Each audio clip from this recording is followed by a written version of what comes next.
par une veille de Noël silencieuse, dans un bureau vide où le monde semblait s'être arrêté, Chelsea reçut une proposition qu'elle n'aurait jamais imaginée. Son patron, le puissant et énigmatique Drake Whitmore, lui demanda de se faire passer pour sa femme. La somme qu'il offrait pouvait sauver tout ce qu'elle aimait, mais il y avait une règle inviolable, il ne devait jamais tomber amoureux. Ce que Chelsea ignorait, c'est que certaines règles sont faites pour être transgressées, surtout lorsque deux cœurs commencent à battre à l'unisson. Le bureau était jonché de tasses à café oubliées et de notes à moitié rédigées. Dehors, la neige tombait en épais flocons délibérés, enveloppant la ville d'un silence presque sacré. Chelsea Morgan était assise à son bureau, ses doigts dansant sur le clavier avec une précision mécanique, les yeux rivés sur des feuilles de calcul qui se brouillaient après 12 heures passées à fixer des chiffres. Elle se disait que cela ne la dérangeait pas de travailler la veille de Noël. Après tout, qu'est-ce qui l'attendait chez elle? Un appartement vide, un dîner au micro-ondes et le poids écrasant d'un avis d'hypothèque arrivé 3 jours plus tôt, celui qui menaçait de lui prendre la maison de tante Marie, le seul véritable foyer que Chelsea ait jamais connu. L'ascenseur tinta, brisant le silence comme du verre brisé. Les doigts de Chelsea se figèrent en pleine frappe. Il ne devrait y avoir personne ici. Le bâtiment s'était vidé des heures auparavant, ne laissant derrière lui que les fantômes de la joie de Noël. Des poinsettias flétris et des biscuits à moitié mangés traînaient sur le comptoir de la salle de pause. Elle entendit des pas, délibérés et mesurés, résonnant dans les couloirs avec une autorité qui lui fit instinctivement redresser l'échine. Drake Whitmore émergea des ombres telle une apparition conjurée par ses pensées anxieuses. Il était son patron, pas seulement son superviseur immédiat, mais le PDG, l'homme dont le nom était gravé en lettres d'or sur la façade de l'immeuble. Grand, avec des épaules qui semblaient porter le poids d'empire, il se mouvait dans le monde comme si celui-ci se pliait pour l'accueillir. Ses cheveux sombres étaient légèrement en désordre, comme s'il y avait passé la main à plusieurs reprises. Sa veste de costume était ouverte, sa cravate desserrée et de petites fissures dans l'armure qu'il portait habituellement à la perfection, mais ce furent ses yeux qui lui coupèrent le souffle. Ils étaient gris orage et hantés, portant une désespérance qu'elle n'avait jamais vue au cours des 3 années où elle avait travaillé pour lui. Drake Whitmore ne faisait pas dans le désespoir. Il faisait dans le contrôle, la stratégie, la domination. Pourtant, il était là, ressemblant à un homme arrivé au bout d'une corde invisible. Chelsea. Son nom quitta ses lèvres comme une confession. J'ai besoin de vous demander quelque chose. Elle se leva, lissant sa jupe de main tremblante, terriblement consciente de l'intimité de l'instant. Juste deux dans ce vaste espace vide, avec la neige tombant dehors, comme si le monde était en train d'être effacé. Monsieur Whitmore, je finissais juste. J'ai besoin que vous soyez ma femme. Les mots restèrent suspendus dans l'air entre eux, absurdes et impossibles. Chelsea cligna des yeux, certaine d'avoir mal entendu, certaine que l'épuisement avait fini par briser son cerveau. Je vous demande pardon. Quoi? Pour Noël. 4 jours. Ma famille. Il marqua une pause, la mâchoire se serrant avec un effort visible. Ils m'ont posé un ultimatum, je dois me présenter marié ou je perds tout ce que j'ai construit, l'entreprise, l'héritage de mon grand-père, tout. L'esprit de Chelsea s'emballa. C'était de la folie. On ne demandait pas à son assistante de se faire passer pour sa femme dans un bureau vide un soir de réveillon. C'était une intrigue de roman, pas la vraie vie. Monsieur Whitmore. Je ne comprends pas Drake. Sa voix s'adoucit, portant une vulnérabilité qui donnait l'impression de voir la pierre se fissurer. Appelez-moi Drake, s'il vous plaît. Il se rapprocha, assez près pour qu'elle puisse sentir son eau de Cologne, du cèdre et quelque chose de plus sombre, comme de la fumée et des secrets, assez près pour voir les ridules autour de ses yeux, celles qui parlaient de nuit blanche et de fardeau qu'elle ne pouvait imaginer. Je ne vous le demanderais pas si je n'étais pas désespéré, Chelsea. Ma grand-mère est mourante. Elle veut me voir établi, heureux, avant de partir. Ma sœur Clara a orchestré tout cela. Elle veut le contrôle de l'entreprise, et elle utilise la dernière volonté de ma grand-mère comme levier. Si je n'arrive pas marié le matin de Noël, tout ce que mon grand-père a bâti sera soumis au vote du conseil d'administration. Et Clara obtiendra ce qu'elle veut. Le cœur de Chelsea martelait contre ses côtes. Mais pourquoi moi? Quelque chose vacilla dans ses yeux. De la reconnaissance, peut-être. Ou du respect. Parce que vous êtes la seule personne dans ma vie qui ne veut rien de moi. Vous êtes authentique. Vrai. Et parce que... Il hésita, sa vulnérabilité transparaissant. Parce que ma grand-mère vous a rencontré une fois à la fête de fin d'année l'an dernier. Elle a dit que vous aviez des yeux gentils, que vous lui rappeliez ma mère. La mention de sa mère, la femme décédée quand Drake n'avait que 16 ans, fit l'effet d'une clé tournant dans une serrure dont Chelsea ignorait l'existence. Elle avait vu la photo sur son bureau, une belle femme aux yeux chaleureux, et un sourire qui suggérait qu'elle avait su aimer profondément. Je ne peux pas, commença Chelsea, mais Drake l'interrompit, sa main plongeant dans la poche intérieure de sa veste. 200 000 $. Le chiffre la frappa comme un coup physique. 200 000. Le montant exact de l'avis d'hypothèque qui brûlait au fond de son sac à main. Le montant exact qui sauverait la maison de tante Marie, l'endroit où Chelsea avait appris ce que signifiait une famille après que ses parents l'eurent abandonnée à 7 ans. Comment avez-vous? Sa voix ne fut qu'un murmure. Je fais attention, Chelsea. Plus que vous ne le pensez. Ses yeux retinrent les siens avec une intensité qui lui réchauffa la peau malgré l'air froid qui s'infiltrait par les fenêtres. Vous l'avez mentionné une fois, il y a 6 mois, quand vous pensiez que je n'écoutais pas. La maison de votre tante à Portland, l'hypothèque, les frais médicaux. Le fait qu'il s'en soit souvenu, qu'il ait écouté, fit quelque chose de dangereux au cœur soigneusement gardé de Chelsea. Il y a une condition, poursuivit Drake, sa voix descendant plus bas, plus intime. Une règle qui ne peut être brisée sous aucun prétexte. Chelsea attendit, le souffle court. Nous ne tombons pas amoureux. L'affirmation aurait dû être rassurante. Au lieu de cela, elle ressemblait à un défi, comme si l'on tentait le destin lui-même. Il se tenait là dans le silence bourdonnant, la neige peignant les fenêtres en blanc, la ville en contrebas célébrant une fête qui semblait soudain très lointaine. Pourquoi cette règle? Se surprit à demander Chelsea. L'expression de Drake se ferma, les murs se refermant brutalement. Parce que j'ai vu ce que l'amour fait aux gens, il les détruit, il les rend faibles. Je ne peux pas me permettre d'être faible, Chelsea, pas maintenant, jamais. Mais même en le disant, Chelsea vit le mensonge dans ses yeux, la peur que l'amour ne l'ait pas rendu faible, mais qu'il n'ait jamais appris à s'autoriser à être assez fort pour l'accepter. Elle devrait dire non. C'était de la folie, dangereux, une recette pour le désastre. Mais elle pensa à tante Marie, aux factures médicales et aux avis de saisie, à la seule personne qui avait choisi de l'aimer quand elle était impossible à aimer.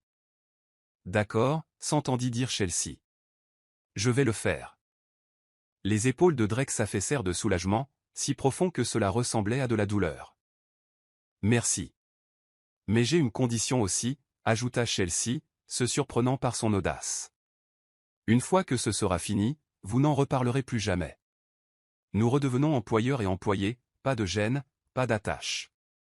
Marché conclu. Il tendit la main. Lorsque leurs paumes se rencontrèrent, quelque chose d'électrique passa entre eux, un courant qui n'avait rien à voir avec les affaires et tout à voir avec le jeu dangereux qu'ils venaient d'accepter de jouer. Dehors, la neige continuait de tomber, recouvrant tout de blanc, effaçant les frontières et les limites, rendant le monde nouveau, terrifiant et plein de possibilités impossibles. Aucun d'eux ne savait que certaines promesses sont faites pour être brisées, que certaines règles n'existent que pour nous apprendre pourquoi elles n'ont jamais fonctionné en premier lieu. Le manoir Whitmore était plus qu'une maison, c'était un monument au pouvoir, à la tradition et au poids suffocant des générations passées. Alors que la voiture noire franchissait les grilles en fer forgé, Chelsea sentit son estomac se nouer. La propriété s'étendait sur des hectares de terrain impeccablement entretenus, maintenant recouverts d'une couche de neige parfaite qui étincelait sous les lumières de Noël, comme des diamants éparpillés sur du velours blanc. Des guirlandes de pins frais, entrelacées de rubans rouges et or, ornaient chaque colonne du porche. Des centaines de lumières blanches scintillaient dans les arbres centenaires bordant l'allée circulaire, créant une atmosphère qui aurait dû être magique, mais qui semblait davantage être un piège doré pour Chelsea. L'odeur du bois brûlé s'échappait des cheminées, se mêlant au parfum glacé de l'hiver, une fragrance qui promettait la chaleur, mais dont elle savait qu'elle n'était qu'une façade. Drake gara la voiture et resta immobile un instant, ses mains agrippant encore le volant assez fort pour que ses jointures blanchissent. Chelsea pouvait voir la tension dans chaque ligne de son corps, sa mâchoire serrée, ses épaules rigides, comme s'il se préparait à entrer dans une zone de guerre. « Ça va » demanda-t-elle doucement, sa main se dirigeant instinctivement vers la sienne avant qu'elle ne puisse s'en empêcher. Il regarda sa main, puis ses yeux, et quelque chose dans son expression s'adoucit d'une fraction. « Non. Mais je n'ai pas le choix. Nous avons toujours le choix, Drake. Pas quand il s'agit de la famille. » Sa voix portait une amertume qui lui fit mal au cœur. Allons-y. Plus on attend, pire ce sera. Il sortit de la voiture et contourna le véhicule pour rejoindre son côté, ouvrant la portière comme un parfait gentleman. Lorsque Chelsea posa le pied sur la neige tassée, le froid traversa ses chaussures, la faisant frissonner. Immédiatement, Drake retira son manteau et le posa sur ses épaules, le geste si naturel qu'elle faillit oublier que c'était une comédie. Le manteau était encore chaud de son corps, portant son odeur, ce mélange de cèdre et de fumée qui devenait bien trop familier et dangereusement familier. « Rappelle-toi » murmura-t-il en se penchant près de son oreille alors qu'il montait les marches de marbre de l'entrée, « nous nous sommes rencontrés il y a 6 mois, sommes tombés amoureux rapidement, nous sommes mariés lors d'une cérémonie intime à Las Vegas il y a 2 semaines. Simple, direct. Ma famille essaiera de te déstabiliser, de poser des questions intimes, de chercher des failles dans l'histoire. Ne les laisse pas te voir trembler. Et si je tremble déjà ? Admit Chelsea, sa voix à peine plus qu'un murmure. Drake s'arrêta sur la dernière marche, se tourna vers elle et lui prit le visage à 2 mains. Le contact était ferme, chaud, étonnamment doux. Alors nous tremblons ensemble. Mais ils n'ont pas besoin de le savoir. Avant qu'elle ne puisse répondre, la massive porte en chêne s'ouvrit, révélant un majordome à l'expression neutre qui les accueillit d'un signe de tête formel. Monsieur Whitmore, bon retour parmi nous. Merci, Harrison. Drake relâcha le visage de Chelsea, mais immédiatement sa main trouva le creux de ses reins. Un contact possessif, protecteur, qui fit picoter sa peau à travers le tissu de sa robe. Ils entrèrent dans le grand hall, et Chelsea dut se forcer pour ne pas laisser sa mâchoire tomber. L'intérieur était encore plus impressionnant que l'extérieur. Un lustre en cristal pendait du haut plafond, projetant des arcs-en-ciel de lumière sur le sol en marbre poli. Un sapin de Noël d'au moins 5 mètres dominait le centre de l'espace, décoré d'ornements qui coûtaient probablement plus que le salaire annuel de Chelsea. Chaque ornement semblait choisi avec une précision chirurgicale, chaque lumière parfaitement positionnée. Il n'y avait rien de spontané ou d'authentique dans cette décoration. C'était un étalage de richesse et de contrôle. « Drake, tu es enfin là. » La voix féminine résonna depuis l'escalier incurvé, tranchante comme du verre brisé caché dans du velours. Chelsea leva les yeux et vit une femme descendre avec la grâce prédatrice d'un félin en chasse. Elle était belle, d'une manière calculée. Des cheveux blonds impeccablement coiffés, une robe en cachemire rouge qui coûtait probablement plus cher que la voiture de Chelsea, et un sourire qui n'atteignait pas ses yeux bleu glace. Clara Whitmore. La sœur. Clara. Drake ne fit aucun geste pour l'embrasser, sa main restant fermement dans le bas du dos de Chelsea. Voici ma femme, Chelsea. Le mot femme quitta ses lèvres avec une conviction qui fit se demander à Chelsea s'il essayait de convaincre Clara ou lui-même. Clara descendit la dernière marche avec une lenteur délibérée, ses yeux parcourant Chelsea de la tête aux pieds dans une évaluation presque physique par son intensité. Chelsea pouvait pratiquement entendre les calculs se faire derrière ses yeux froids, additionnant le coût de ses vêtements, évaluant sa posture, cherchant chaque défaut, chaque fissure dans la façade. Enchantée, dit Clara en tendant une main aux longs doigts et aux ongles parfaitement manucurés. Lorsque Chelsea la serra, la poigne fut trop forte, dura une seconde de plus qu'il n'était poli. Un jeu de pouvoir. Quelle merveilleuse surprise. Drake n'a jamais mentionné qu'il fréquentait quelqu'un, et encore moins qu'il s'était marié. C'est tellement soudain. Quand on sait, répondit Chelsea, se surprenant par la fermeté de sa voix. Elle se pencha légèrement vers Drake, laissant son corps s'incurver contre le sien. Parfois, l'amour n'attend pas.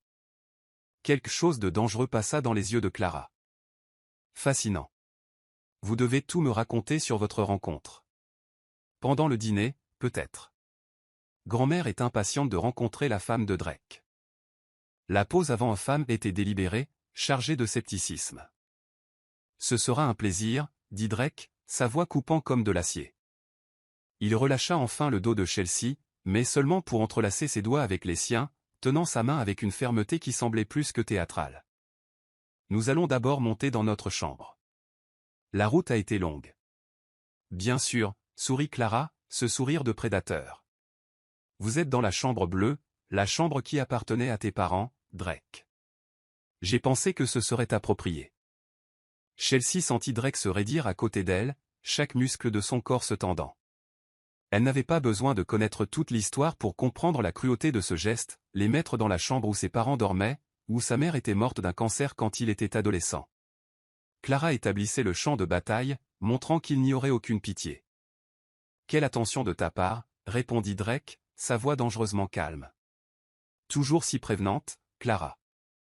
Il tira Chelsea vers les escaliers, ses pas mesurés mais urgents.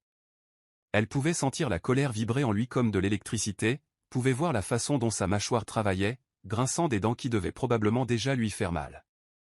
Alors qu'il montait, Chelsea devint douloureusement consciente des portraits alignés sur les murs, des générations de Whitmore les regardant avec des expressions sévères et critiques, des hommes en costume sombre et des femmes en robe rigide partageant tous ces mêmes yeux gris orage que Drake, une lignée de pouvoir et d'attentes impossibles.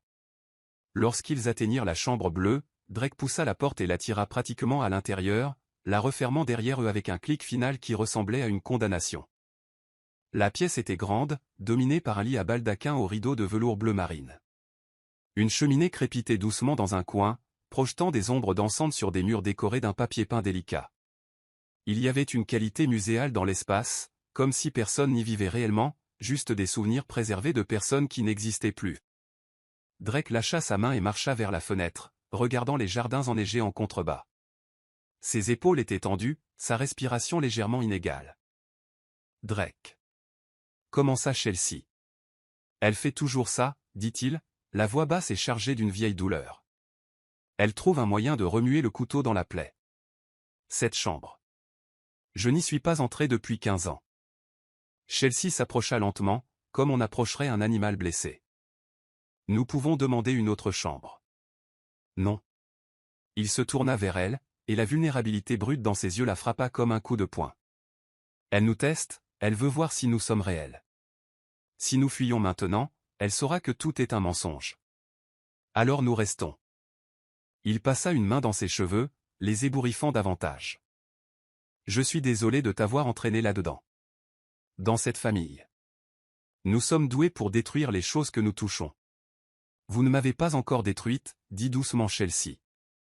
Drake la regarda alors, la regarda vraiment, comme s'il la voyait pour la première fois. Il fit un pas vers elle, puis un autre, jusqu'à ce qu'il soit si proche qu'elle put compter les paillettes d'or dans ses yeux gris, put sentir la chaleur irradiante de son corps. Pas encore, acquiesça-t-il, la voix rauque. Mais je le ferai. C'est ce que font les Whitmore. Avant qu'elle ne puisse répondre, avant qu'elle ne puisse dire que peut-être il était différent, que peut-être elle était assez forte pour ne pas être détruite, Drake posa de nouveau sa main au creux de ses reins. Ce même contact qu'il avait utilisé en bas. Mais maintenant, sans public, le contact semblait différent, plus lent, plus délibéré. Ses doigts s'étalèrent contre le tissu de sa robe, le bout de son pouce frôlant la peau exposée au-dessus de l'encolure. Nous devons être convaincants, murmura-t-il, ses yeux verrouillés aux siens. Ils surveilleront chaque mouvement, chaque regard, chaque contact.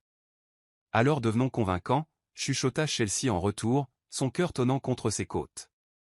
Sa main glissa plus haut, ses doigts traçant la courbure de sa colonne vertébrale avec une révérence qui ne ressemblait en rien à de la comédie.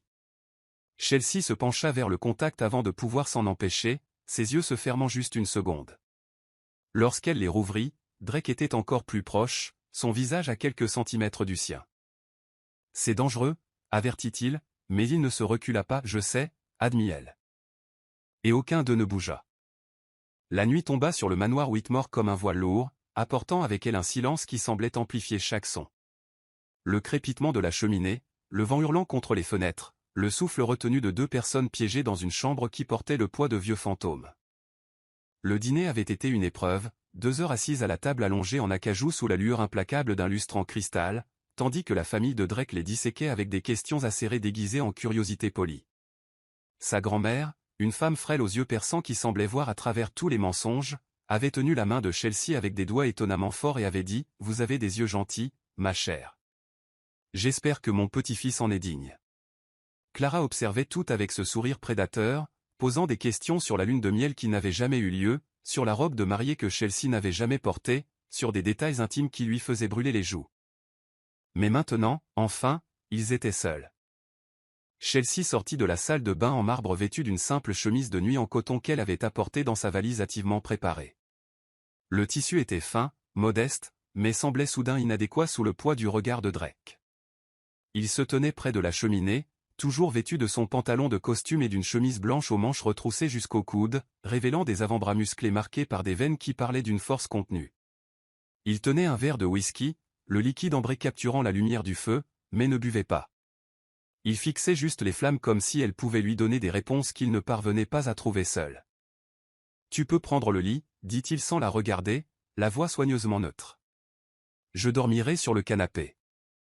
Chelsea regarda le canapé en question, une antiquité en velours bleu qui avait l'air jolie, mais qui n'avait clairement jamais été conçue pour accueillir un homme de la taille de Drake. Ses pieds dépasseraient du bord, ses larges épaules ne s'y logeraient pas confortablement. Ce serait une nuit misérable. Drake, tu n'es pas obligé de. Si, je le suis. Il se tourna enfin vers elle, et l'intensité de ses yeux l'arrêta au milieu de la pièce. Cette situation est déjà assez compliquée sans franchir plus de limites que nécessaire. Il y avait quelque chose dans sa voix, une tension, une note d'avertissement qui semblait plus pour lui-même que pour elle. Chelsea hocha la tête, ne faisant pas confiance à sa propre voix. Elle se glissa dans l'immense lit, se sentant petite et perdue parmi les draps en lin qui sentaient légèrement la lavande, et quelque chose de plus vieux, des souvenirs, peut-être, de gens qui avaient dormi là avant, d'amour et de perte qui imprégnaient les fibres même du tissu. Drake attrapa une couverture dans le placard et s'installa sur le canapé avec des mouvements raides, clairement inconfortables mais déterminés. Il éteignit la plupart des lumières, ne laissant que la douce lueur de la cheminée pour éclairer la pièce de nuances orange et d'ombre. « Bonne nuit, Chelsea, dit-il doucement. Et il y avait quelque chose dans la façon dont il prononçait son nom, comme s'il savourait chaque syllabe, la stockant quelque part en secret à l'intérieur de lui. « Bonne nuit, Drake. » Le silence s'installa, lourd et chargé. Chelsea resta éveillée, fixant le baldaquin au-dessus d'elle, comptant les ombres dansantes projetées par les flammes. Elle pouvait entendre Drake bouger sur le canapé, essayant de trouver une position confortable qui n'existait clairement pas.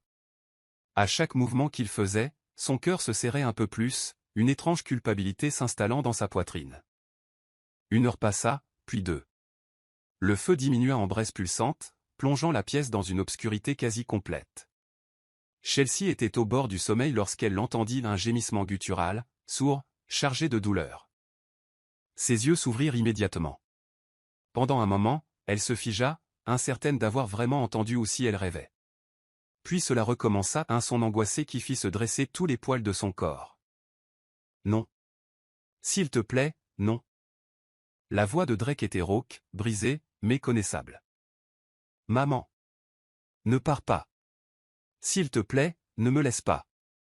Chelsea s'assit dans le lit, le cœur battant la chamade. Drake faisait un cauchemar, son corps tendu sur le canapé, les mains agrippant la couverture assez fort pour que ses jointures soient blanches même dans l'obscurité. Sa respiration venait par halètements irréguliers, son visage tordu par l'agonie. Drake. Appela-t-elle doucement, mais il ne répondit pas. Je promets que je serai sage. Je promets que je prendrai soin de Clara. Ne meurs pas. S'il te plaît. Sa voix se brisa en un sanglot qui déchira le cœur de Chelsea en deux. Elle sortit du lit sans réfléchir, ses pieds nus silencieux sur le tapis perçant. Elle s'approcha de lui lentement, comme elle approcherait quelque chose de sauvage et blessé. Dans la pénombre, elle pouvait voir la sueur sur son front.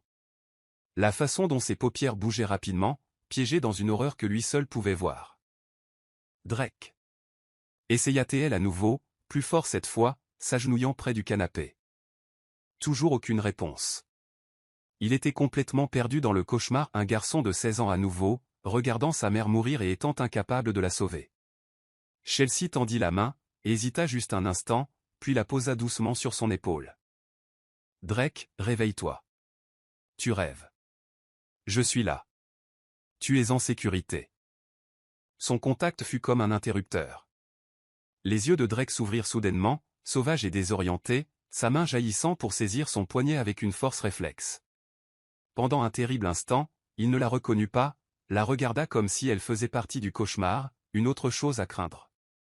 Drake, c'est moi, Chelsea. Elle garda sa voix douce, stable, n'essayant pas de retirer son poignet, même si sa poigne était trop serrée et laisserait probablement des marques. Tout va bien. Ce n'était qu'un rêve. La conscience revint progressivement dans ses yeux, comme le brouillard se dissipant au soleil du matin. Il la reconnut, et relâcha immédiatement son poignet comme s'il l'avait brûlé, horrifié par ce qu'il avait fait. Chelsea, je... Sa voix sortit rauque, brisée. Il s'assit rapidement, passant des mains tremblantes sur son visage, essayant d'effacer les larmes qu'elle pouvait voir tracer des chemins sur ses joues. Je suis désolé. Parfois je fais des cauchemars. Je ne voulais pas te faire peur. Tu ne m'as pas fait peur, mentit-elle doucement, toujours agenouillée près de lui. En vérité, son cœur tonnait, mais pas de peur, de quelque chose de bien plus dangereux. De compassion, de tendresse, du désir écrasant de serrer cet homme brisé et de lui dire qu'il n'était pas seul. J'aurais dû te prévenir. Il essuya son visage du revers de la main, évitant son regard. Même dans l'obscurité, elle pouvait voir la honte peinte sur chaque ligne de son corps, les épaules voûtées, la tête basse, comme s'il voulait disparaître. Ils empirent quand je suis dans cette maison, dans cette chambre. C'est comme si elle était toujours là, en train de mourir, et que je ne pouvais rien faire pour la sauver. La douleur brute dans sa voix fit se briser et se reconfigurer quelque chose à l'intérieur de Chelsea simultanément. Tu n'étais qu'un enfant, dit-elle doucement, osant placer sa main sur la sienne là où elle reposait sur son genou. Cette fois, il ne se recula pas. Ce n'était pas ta responsabilité de la sauver. Mais j'ai promis. Ces mots sortirent rugueux, arrachés de quelque part de profond et blessés. À la fin, quand elle pouvait à peine parler, elle m'a fait promettre que je prendrais soin de la famille, que je serais fort, que je ne laisserais pas les émotions me détruire comme elles ont détruit mon père quand elle est morte. Il regarda enfin Chelsea, et le tourment dans ses yeux était presque insupportable à voir. Il s'est noyé dans le whisky et le travail et est mort 3 ans plus tard. Son cœur s'est juste arrêté. Les médecins ont dit le stress, mais je connaissais la vérité. Il est mort d'un cœur brisé, et j'ai promis à ma mère que je ne serais jamais aussi faible. Soudain, tout prenait sens. La règle sur le fait de ne pas tomber amoureux, le contrôle de fer qu'il maintenait sur chaque émotion, l'armure impénétrable qu'il portait. Drake ne protégeait pas son cœur. Il honorait une promesse faite à une mère mourante par un garçon désespéré qui pensait que l'amour était synonyme de faiblesse. Aimer quelqu'un ne te rend pas faible, Drake, chuchota Chelsea, ses doigts se resserrant sur les siens. Cela te rend humain. Il regarda leurs mains jointes comme incertain de quand ou comment cela s'était produit. Tu ne comprends pas. Dans ma famille, les émotions sont des armes. Clara utilise l'amour de ma grand-mère pour moi afin de me manipuler. Mon père aimait tellement ma mère qu'il n'a pas pu survivre sans elle. L'amour détruit. Il détruit toujours. Ou, offrit Chelsea doucement, peut-être que l'amour est la seule chose qui compte vraiment à la fin. Peut-être que ton père n'est pas mort parce qu'il était faible. Peut-être qu'il a vécu parce qu'il était assez fort pour aimer aussi profondément. Drake resta silencieux un long moment, traitant ses paroles. Puis, de manière surprenante, un coin de sa bouche s'incurva en un fantôme de sourire. Comment es-tu devenu si sage? Grandir dans des familles d'accueil vous apprend beaucoup sur ce qui compte, dit-elle avec un haussement d'épaule. J'ai appris tôt que les seules choses qui valent la peine d'avoir peur de perdre sont celles que nous aimons vraiment. Quelque chose changea dans l'air entre eux, un glissement subtil mais sismique, comme des plaques tectoniques se réalignant sous la surface. Drake tenait toujours sa main, son pouce traçant maintenant de l'encercles inconscients contre sa peau. Le contact était hypnotique, intime d'une manière qui transcendait le physique. Merci, dit-il finalement, sa voix basse et sincère. De m'avoir réveillé. De ne pas juger. Nous faisons tous des cauchemars, Drake. Certains se produisent juste pendant que nous sommes éveillés. Il la regarda alors, la regarda vraiment, ses yeux parcourant son visage comme s'il mémorisait chaque détail. La courbe de ses joues, l'arche de ses sourcils, la façon dont ses lèvres s'entr'ouvraient légèrement quand elle respirait.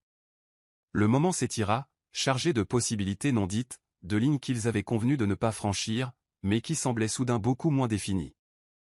Tu devrais retourner au lit, dit finalement Drake, mais il ne lâcha pas sa main. Il est tard.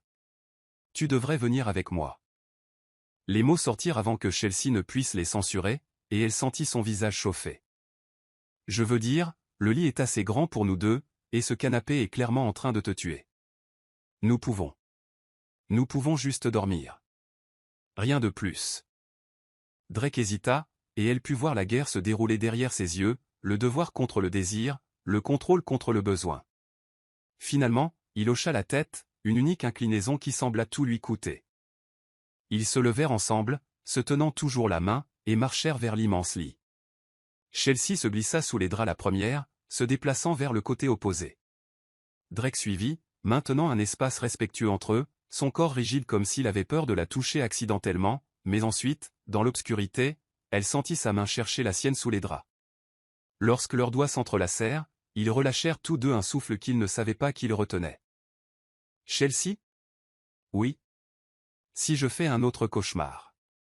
Je serai là, promit-elle.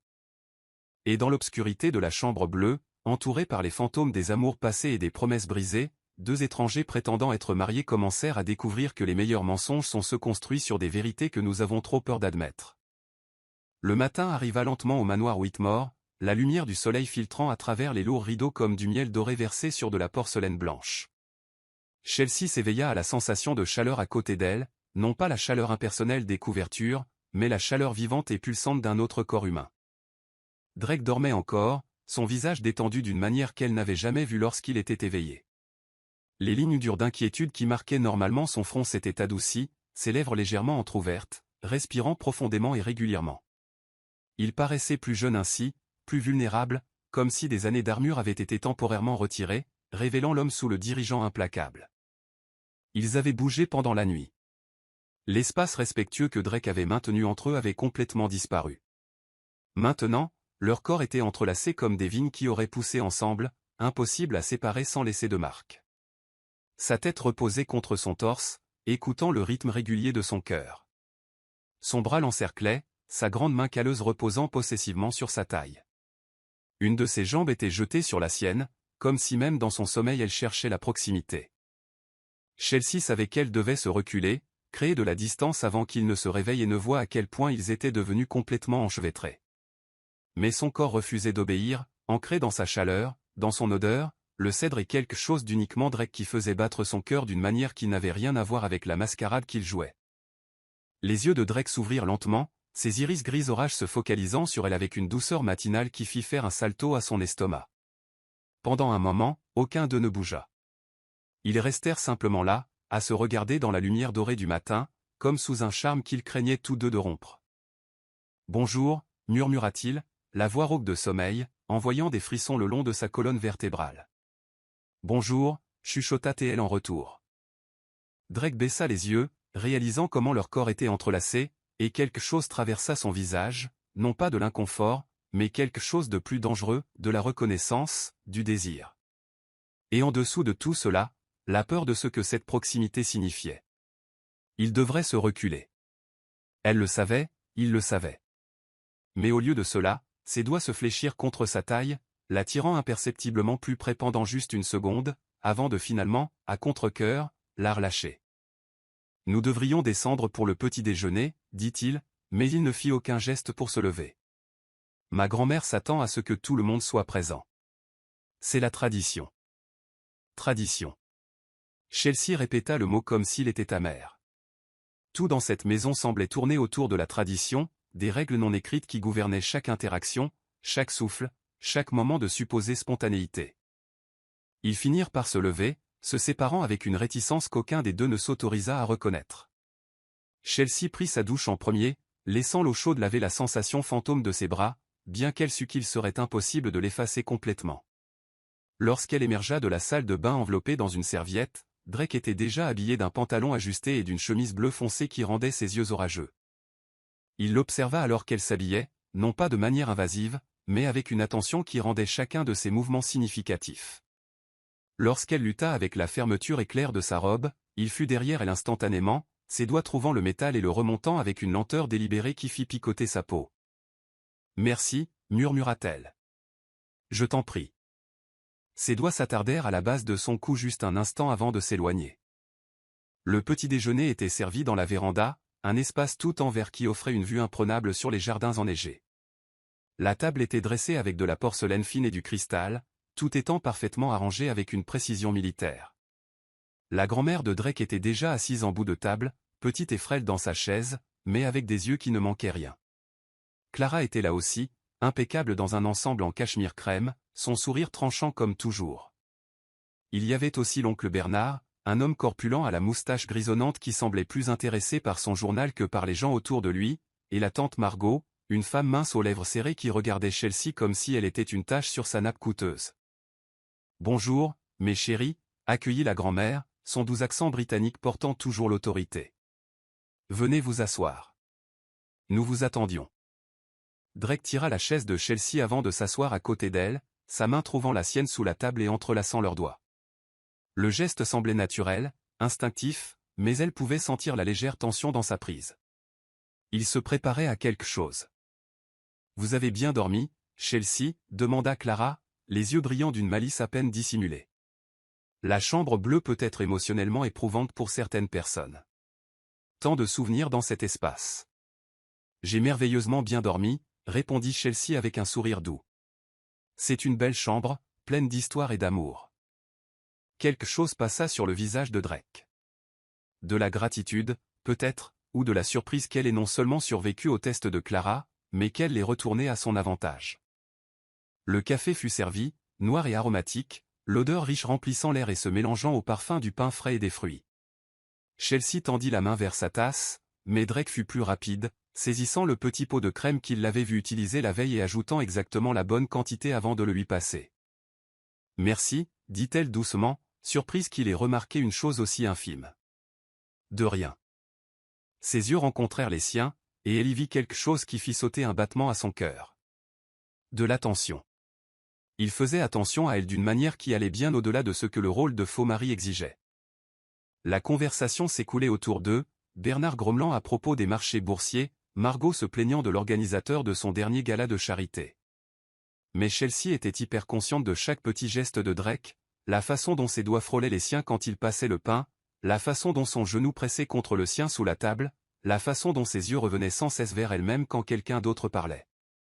Ils étaient au milieu du petit déjeuner quand cela arriva, un moment si petit, si apparemment insignifiant, mais qui changea quelque chose de fondamental entre eux. Chelsea riait de quelque chose que la grand-mère avait dit, la tête légèrement penchée en arrière, lorsqu'une mèche de cheveux tomba sur son visage. Avant qu'elle ne puisse la repousser, Drake tendit la main, ses doigts délicats comme des ailes de papillon contre sa tempe. Il attrapa la mèche rebelle et la replaça soigneusement derrière son oreille, ses doigts s'attardant contre sa peau pendant un battement, puis deux. Le geste était intime, lent, chargé d'une tendresse qui transcendait toute performance. Le bout de ses doigts effleura sa peau avec une douceur qui fit se retourner son estomac, qui fit oublier à son cœur comment battre correctement. Drake réalisa ce qu'il avait fait, vit le regard dans ses yeux, sentit le changement dans l'air entre eux, mais il ne se recula pas. Au lieu de cela, sa main glissa vers le bas, ses jointures traçant la ligne de sa mâchoire avec une révérence qui semblait presque douloureuse dans sa délicatesse. « Tu avais un cil », murmura-t-il, bien qu'ils sussent tous les deux que c'était un mensonge. Le monde autour d'eux disparut. Il n'y avait plus de Clara avec ses yeux calculateurs, plus de grand-mère avec son sourire entendu, plus de véranda remplie de lumière et d'attente. Il n'y avait que deux, piégés dans un moment qui dura une éternité et se termina trop vite à la fois. « Merci », parvint à dire Chelsea, bien que sa voix sortît plus rauque qu'elle ne l'avait prévu. La main de Drake finit par retomber, mais il ne rompit pas le contact visuel. Ses yeux disaient ce que ses lèvres ne pouvaient pas, que ce n'était plus seulement du jeu, que quelque chose avait changé, que la ligne qu'ils avaient promis de ne pas franchir devenait de plus en plus floue. « Comme c'est mignon », commenta Clara, sa voix traversant le moment comme un couteau. « Vous êtes encore dans la phase de lune de miel où chaque contact semble magique. Profitez en tant que ça dure. Finalement, la réalité s'installe. » Ou, contra doucement la grand-mère, ses yeux intelligents naviguant entre Drake et Chelsea, peut-être que certaines personnes ont la chance de trouver quelque chose qui ne s'efface pas. Le véritable amour a une façon de s'approfondir avec le temps, pas de diminuer. Drake se tendit à côté de Chelsea, et elle sentit le changement en lui instantanément, la façon dont ses épaules se raidirent, dont sa mâchoire se serra. Le mot amour était un déclencheur pour lui, un rappel de la promesse qu'il avait faite, des murs qu'il avait construits. Sous la table, Chelsea trouva sa main et la tint fermement. Elle ne dit rien, n'en avait pas besoin. La pression était suffisante, une promesse silencieuse qu'elle était là, qu'il n'était pas seul là-dedans, quoi que ce fût en train de devenir. Le reste du petit déjeuner passa dans un flou de conversations polies et de tensions sous-jacentes, mais à travers tout cela, Drake et Chelsea continuèrent de trouver des moyens de se toucher, un frôlement de doigts en attrapant la même chose, un genou pressant contre un autre sous la table, des regards qui duraient une seconde de plus que nécessaire. C'étaient de petits gestes, insignifiants pour tout observateur extérieur, mais pour eux, chaque contact était une conversation silencieuse, chaque regard une confession qu'aucun n'était prêt à prononcer à voix haute. Lorsque le petit déjeuner se termina enfin, Drake se leva et offrit sa main pour aider Chelsea à se lever. Lorsque leurs doigts se touchèrent, elle sentit de nouveau ce courant électrique, ce choc de connexion qui n'avait rien à voir avec l'électricité statique, et tout à voir avec deux personnes découvrant que faire semblant de ressentir quelque chose peut être la façon la plus dangereuse de le révéler. « Allons faire un tour », suggéra Drake, sa voix assez basse pour que seule elle puisse l'entendre. « J'ai besoin de sortir de cette maison un moment. »« J'adorerais », accepta Chelsea.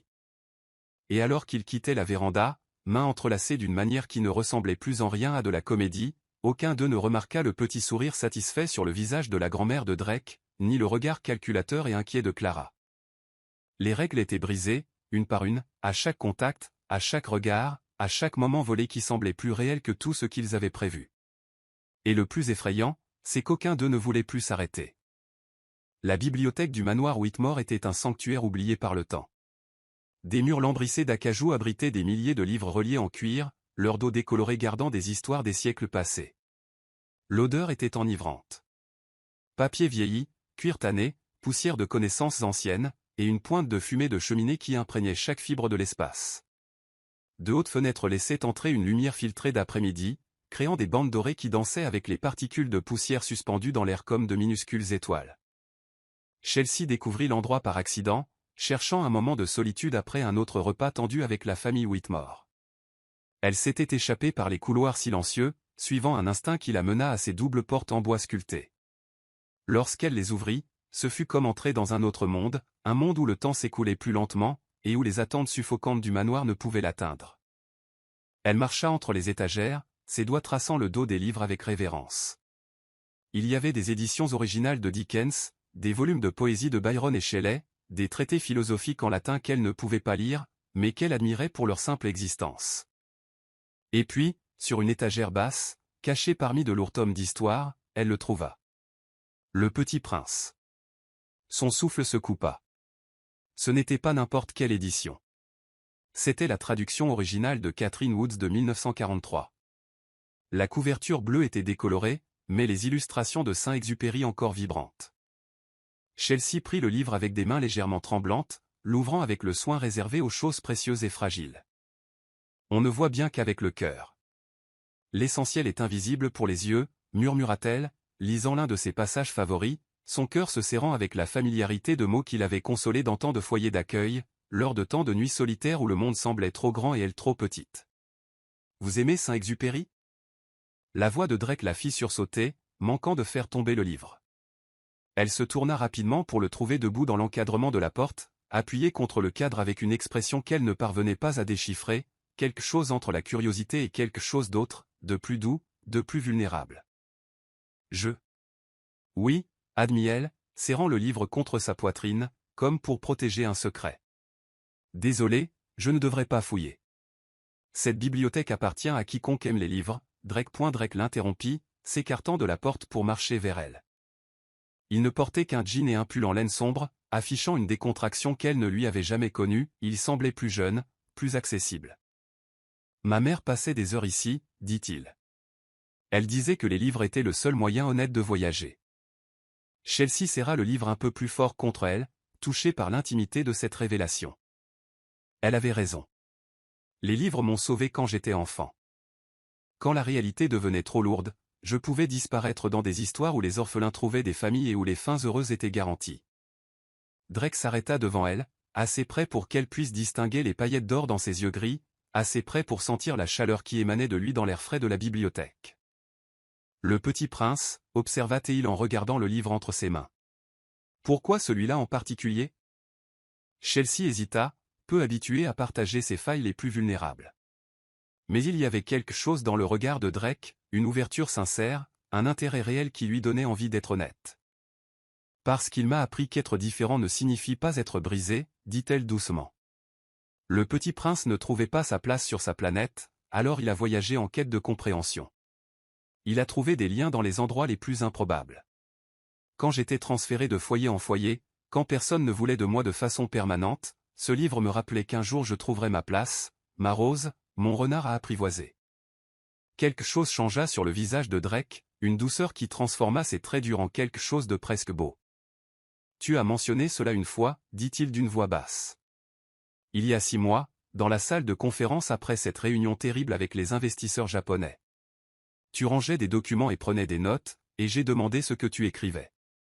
Tu as dit que c'était des citations de livres qui te gardaient saine d'esprit, et quand j'ai demandé lequel, tu as mentionné Le Petit Prince. Tu as dit qu'il t'avait appris l'importance de créer des liens, même quand ils font mal. Chelsea le fixa, stupéfaite. Elle se souvenait à peine de cette conversation. C'était un moment anodin, insignifiant, du moins le croyait-elle. Tu t'en souviens? Je me souviens de tout ce que tu me dis, Chelsea. L'aveu sortit brut, honnête, vulnérable d'une manière qui fit trébucher son cœur.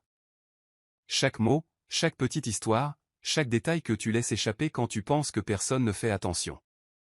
Il fit un pas de plus, et soudain l'espace entre eux se chargea de possibilités inexprimées. Attends ici, ordonna-t-il. Il se retourna et disparut entre les rayonnages d'un pas décidé, laissant Chelsea là, tenant le livre, le cœur martelant ses côtes d'une manière qui n'avait rien à voir avec la surprise et tout à voir avec un espoir dangereux. Il revint quelques instants plus tard, portant quelque chose emballé dans un simple papier bleu attaché avec une ficelle blanche. Il y avait quelque chose d'artisanal dans l'emballage, quelque chose d'intime qui contrastait avec l'opulence calculée de tout le reste dans ce manoir. Je comptais te donner ceci demain pour Noël, dit Drake en lui tendant le paquet avec des mains qui n'étaient pas tout à fait stables, mais ce moment me semble le bon. Chelsea posa Le Petit Prince et prit le cadeau, ses doigts effleurant les siens au passage, un contact électrique que tous deux ressentirent mais qu'aucun ne reconnut. Elle dénoua la ficelle lentement, comme si elle déballait quelque chose de sacré, et déplia le papier avec précaution. À l'intérieur se trouvait un livre, mais pas n'importe lequel. C'était une édition de 1945 du Petit Prince, la première édition américaine, reliée en cuir bleu marine avec des lettres dorées gaufrées. Le papier était de haute qualité, les illustrations reproduites avec une clarté qui donnait vie au dessin simple de Saint-Exupéry. Il y avait un marque-page en ruban de soie bleue, et lorsque Chelsea l'ouvrit avec révérence, elle vit une inscription sur la première page, d'une écriture élégante.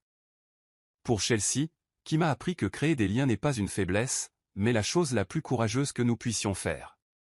On ne voit bien qu'avec le cœur, l'essentiel est invisible pour les yeux, mais tu me donnes envie d'apprendre à voir avec mon cœur. Drake. Les larmes brûlèrent les yeux de Chelsea avant qu'elle ne puisse les arrêter. Elle leva les yeux, croisant le regard de Drake à travers le flou de l'émotion, et y vit sa propre vulnérabilité reflétée. Drake, je sais. Elle ne trouvait pas les mots adéquats. Comment remercier quelqu'un de vous voir vraiment, de prêter attention non seulement à ce que vous dites, mais à ce que cela signifie, de transformer une mention anodine en un cadeau qui touchait l'essence même de qui vous étiez? J'écoute quand tu parles, dit-il simplement, faisant écho aux mots qu'il avait chuchotés au petit déjeuner, mais qui portaient maintenant un poids différent. Tu n'es pas invisible pour moi, Chelsea. Tu ne l'as jamais été. L'aveu resta suspendu entre eux, lourd de sens. C'était au-delà du jeu d'acteur maintenant, au-delà de la mascarade du mariage, des contrats et des règles interdisant de tomber amoureux. C'était réel, terriblement, merveilleusement réel. J'ai quelque chose pour toi aussi, s'entendit dire Chelsea, bien qu'elle n'ait pas prévu cela, bien qu'elle pensât que son cadeau était inadéquat, trop simple comparé à sa générosité. Elle posa le précieux livre et fouilla dans son sac à main, qu'elle avait laissé sur un fauteuil en entrant. Elle en sortit une feuille de papier aquarelle soigneusement pliée. Ce n'est pas grand-chose, commença-t-elle, la voix tremblante d'une insécurité soudaine, et ce n'est certainement pas coûteux comme ton cadeau, mais je... Elle déplia le papier, révélant un croquis dessiné à la main. C'était le paysage qu'il voyait depuis la chambre bleue, les jardins enneigés, les arbres centenaires aux branches nues tendues vers le ciel d'hiver, les montagnes lointaines encadrées par la fenêtre. Mais Chelsea avait capturé plus que la vue physique. D'une certaine manière, dans des nuances de gris, de bleu et de touches douces d'or, elle avait capturé le sentiment de ce moment. La solitude transformée en compagnie, le froid réchauffé par la proximité, la beauté trouvée dans des lieux hantés par la douleur. Dans le coin inférieur, en petites lettres, elle avait écrit « Même les endroits les plus difficiles peuvent devenir beaux quand ils sont partagés avec quelqu'un qui vous voit. » Drake prit le dessin avec des mains visiblement tremblantes, ses yeux parcourant chaque ligne, chaque ombrage, chaque détail qu'elle y avait mis pendant les heures silencieuses du matin alors qu'il dormait encore. Quand il leva finalement les yeux, il y avait quelque chose de liquide et de brillant dans son regard, des larmes qu'il luttait pour contenir. Chelsea. Sa voix sortit rauque, brisée par l'émotion. C'est. Personne n'a jamais. Je ne peux pas. Il ne pouvait pas finir ses phrases, ne pouvait pas articuler ce que ce cadeau signifiait pour lui. Que quelqu'un ait vu au-delà de sa richesse, au-delà de son nom, au-delà de l'armure qu'il portait. Que quelqu'un ait vu l'homme dans la chambre bleue, vulnérable, hanté et réel, et ait choisi de capturer non pas sa force, mais son humanité. Tu vois au-delà des murs, réussit-il enfin à dire. Au-delà de tout ce que j'ai construit pour me protéger, et au lieu de l'utiliser contre moi, tu en crées quelque chose de beau. La distance entre eux s'évapora. Drake posa le dessin avec un soin révérencieux, fit de même avec le livre qu'il lui avait offert, puis, lentement et délibérément, il combla l'espace final entre eux. Ses mains s'élevèrent pour encadrer son visage, ses pouces traçant la courbe de ses joues avec une tendresse qui fit oublier à son cœur comment battre. Il l'étudia comme s'il mémorisait chaque détail, la façon dont ses pupilles se dilataient, la façon dont sa respiration devenait irrégulière, la façon dont elle se penchait inconsciemment vers son contact. C'est contraire à toutes les règles, chuchota Drake, son front reposant contre le sien, leur souffle se mêlant dans l'espace infime entre eux. Je sais, admit Chelsea, ses mains s'élevant pour tenir ses poignets, non pour le repousser mais pour le garder proche. Nous ne devrions pas. Je sais. Mais je ne peux pas. Moi non plus. L'aveu était tout ce dont ils avaient besoin, la permission qu'ils cherchaient tous les deux, l'absolution pour avoir brisé des promesses qu'ils n'auraient jamais dû faire. Car comment promettre de ne pas tomber amoureux de quelqu'un qui vous voit alors que vous avez passé toute votre vie à être invisible? Comment construire des murs contre quelqu'un qui n'essaie pas de les abattre, mais qui s'assoit simplement à vos côtés, vous tenant la main à travers les cauchemars, offrant des cadeaux qui disent « je te vois » d'une manière que les mots ne pourraient jamais exprimer. Merci, chuchota Drake, ces mots comme une caresse contre ses lèvres, pour ce cadeau, pour me voir, pour ne pas avoir peur de ce que tu trouves quand tu regardes. Merci de m'écouter, chuchota Chelsea en retour, de te souvenir, de me donner l'impression que je compte. Tu comptes, dit-il avec ferveur, ses mains se resserrant sur son visage pour insister. Plus que tu ne le devrais, plus qu'il n'est prudent.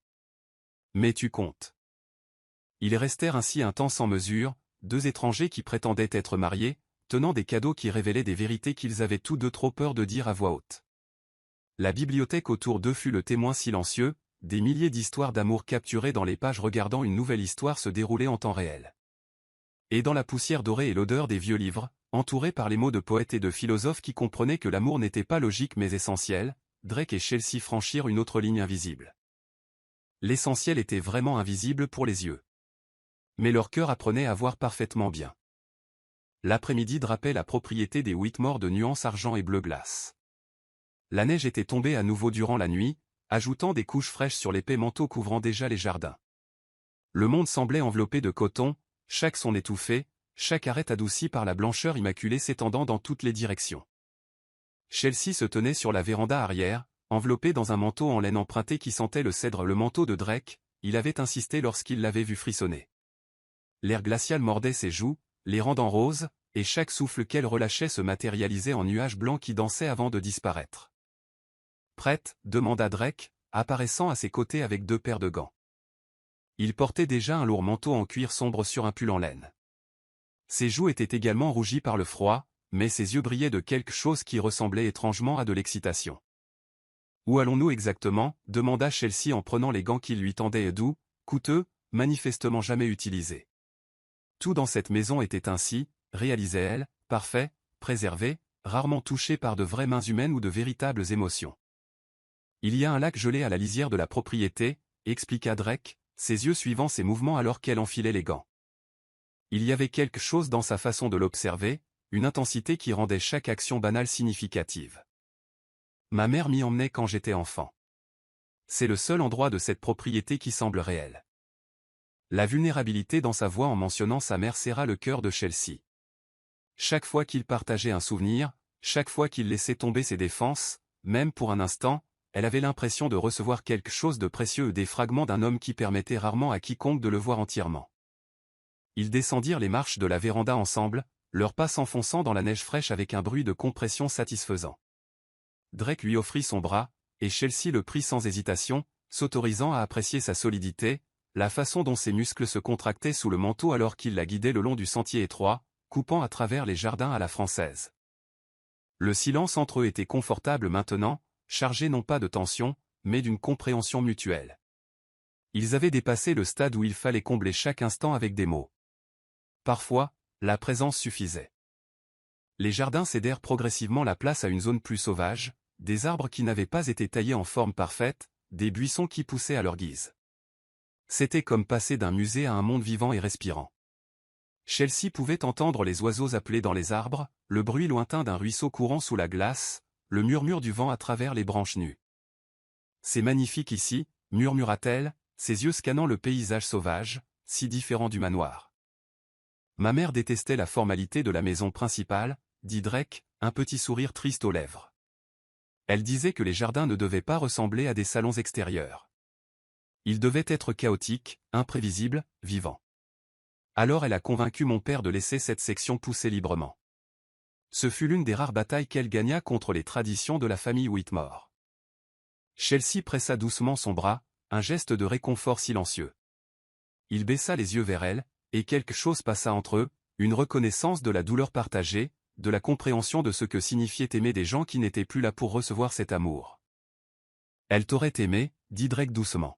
« Ma mère, elle avait un radar pour l'authenticité, elle pouvait détecter la fausseté à des kilomètres. Mais toi, tu es authentique jusqu'à la moelle. » « Je ne sais pas si je suis si authentique que ça, » admit Chelsea, pensant à la comédie qu'il jouait.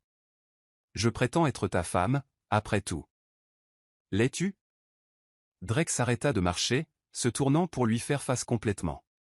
L'intensité de son regard la cloua sur place. « Parce que parfois, cela ressemble à la chose la plus réelle de ma vie. » L'aveu resta suspendu entre eux, brut et dangereux. Chelsea ouvrit la bouche pour répondre, pour dire quelque chose qui reconnaîtrait le poids de ce qu'il venait d'admettre, quand son pied rencontra une racine cachée sous la neige. Cela se passa trop vite pour qu'elle puisse réagir. Un instant elle était debout, tenant le bras de Drake, et l'instant d'après sa cheville se tordait selon un angle horrible, la douleur explosant dans sa jambe alors qu'elle commençait à tomber. Mais elle ne toucha jamais le sol. Les réflexes de Drake furent plus rapides que la gravité. Son bras jaillit, la rattrapant avant qu'elle ne chute, la tirant contre son torse assez fort pour lui couper le souffle. L'impact les fit chanceler, mais il garda l'équilibre, la tenant fermement tandis qu'elle haletait de douleur et de surprise. « Chelsea. Ça va ? Que s'est-il passé ?» Sa voix était tendue d'inquiétude, ses mains l'examinant déjà, cherchant des blessures. « Ma cheville, » réussit-elle à dire les dents serrées, la douleur palpitant dans sa jambe par vagues qui lui piquaient les yeux. « Je l'ai tordue sur quelque chose. Désolé, je ne faisais pas attention. » « Ne t'excuse pas, » l'interrompit Drake, d'une voix ferme mais douce. « Ne bouge pas, laisse-moi voir. » Il la déposa avec précaution sur la neige, la soutenant contre son corps, tandis qu'il s'agenouillait devant elle. Ses mains, larges et étonnamment délicates, retirèrent sa botte avec des mouvements prudents pour minimiser la douleur. Malgré cela, Chelsea se mordit la lèvre pour réprimer un gémissement lorsqu'il fit glisser la chaussure. « Désolé, murmura-t-il, les sourcils froncés par la concentration alors qu'il examinait sa cheville à travers l'épaisse chaussette. Elle enflait déjà, la peau prenant des teintes violacées qui promettaient un bleu spectaculaire. Ça pourrait être une entorse. Il faut mettre de la glace là-dessus immédiatement. Je peux marcher, insista Chelsea, essayant de se lever, mais la douleur qui traversa sa jambe lorsqu'elle y mit du poids fit s'assombrir sa vision. Ça m'étonnerait, dit Drake, avec une fermeté qui n'admettait aucune réplique. Avant qu'elle ne puisse protester, il glissa un bras sous ses genoux et un autre autour de son dos, la soulevant comme si elle ne pesait rien. Drake, non, tu n'as pas besoin de me porter, commença Chelsea, les joues brûlantes d'embarras, même à travers la douleur. Tais-toi et laisse-moi prendre soin de toi, dit-il, mais il n'y avait aucune dureté dans sa voix, juste de l'inquiétude, et en dessous, quelque chose de plus tendre. Tu t'es blessé sur ma propriété, sous ma supervision, cela me rend responsable. Cela te rend contrôlant, répliqua-t-elle, mais elle laissa sa tête reposer contre son épaule, s'autorisant pour un moment à être simplement prise en charge. Drake commença à marcher vers le manoir, c'est pas prudent mais décidé. Chelsea était hyper consciente de chaque sensation, la force de ses bras autour d'elle, le battement régulier de son cœur contre sa poitrine, la chaleur de son corps s'infiltrant à travers les couches de vêtements. Elle pouvait sentir chaque respiration qu'il prenait, pouvait sentir son eau de Cologne, Cédric quelque chose d'unique qui lui faisait tourner la tête d'une manière qui n'avait rien à voir avec la douleur. « Tu n'as pas besoin de me porter tout le long du chemin, » essaya-t-elle encore, bien que ses bras s'enroulassent déjà autour de son cou, trahissant ses paroles. « Si, j'en ai besoin, » dit Drake, les yeux fixés sur le chemin devant eux, mais il y avait une tension dans sa mâchoire qui suggérait qu'il luttait contre quelque chose de plus que le simple effort physique. « Tu t'es blessé parce que je t'ai distraite, parce que j'ai dit quelque chose qui t'a fait cesser de faire attention où tu mettais les pieds. Ce n'était pas ta faute. J'ai dit que parfois tu ressembles à la chose la plus réelle de ma vie, » l'interrompit Drake, ses mots sortant vite maintenant, comme s'il les avait retenus et qu'il se libérait enfin. « Et ça t'a distraite, t'a fait trébucher. Alors oui, c'est ma faute. Et je vais te porter même si mes bras doivent tomber, parce que je ne supporte pas l'idée que tu souffres davantage à cause de moi. » Chelsea se tut, stupéfaite par l'intensité brute de sa voix.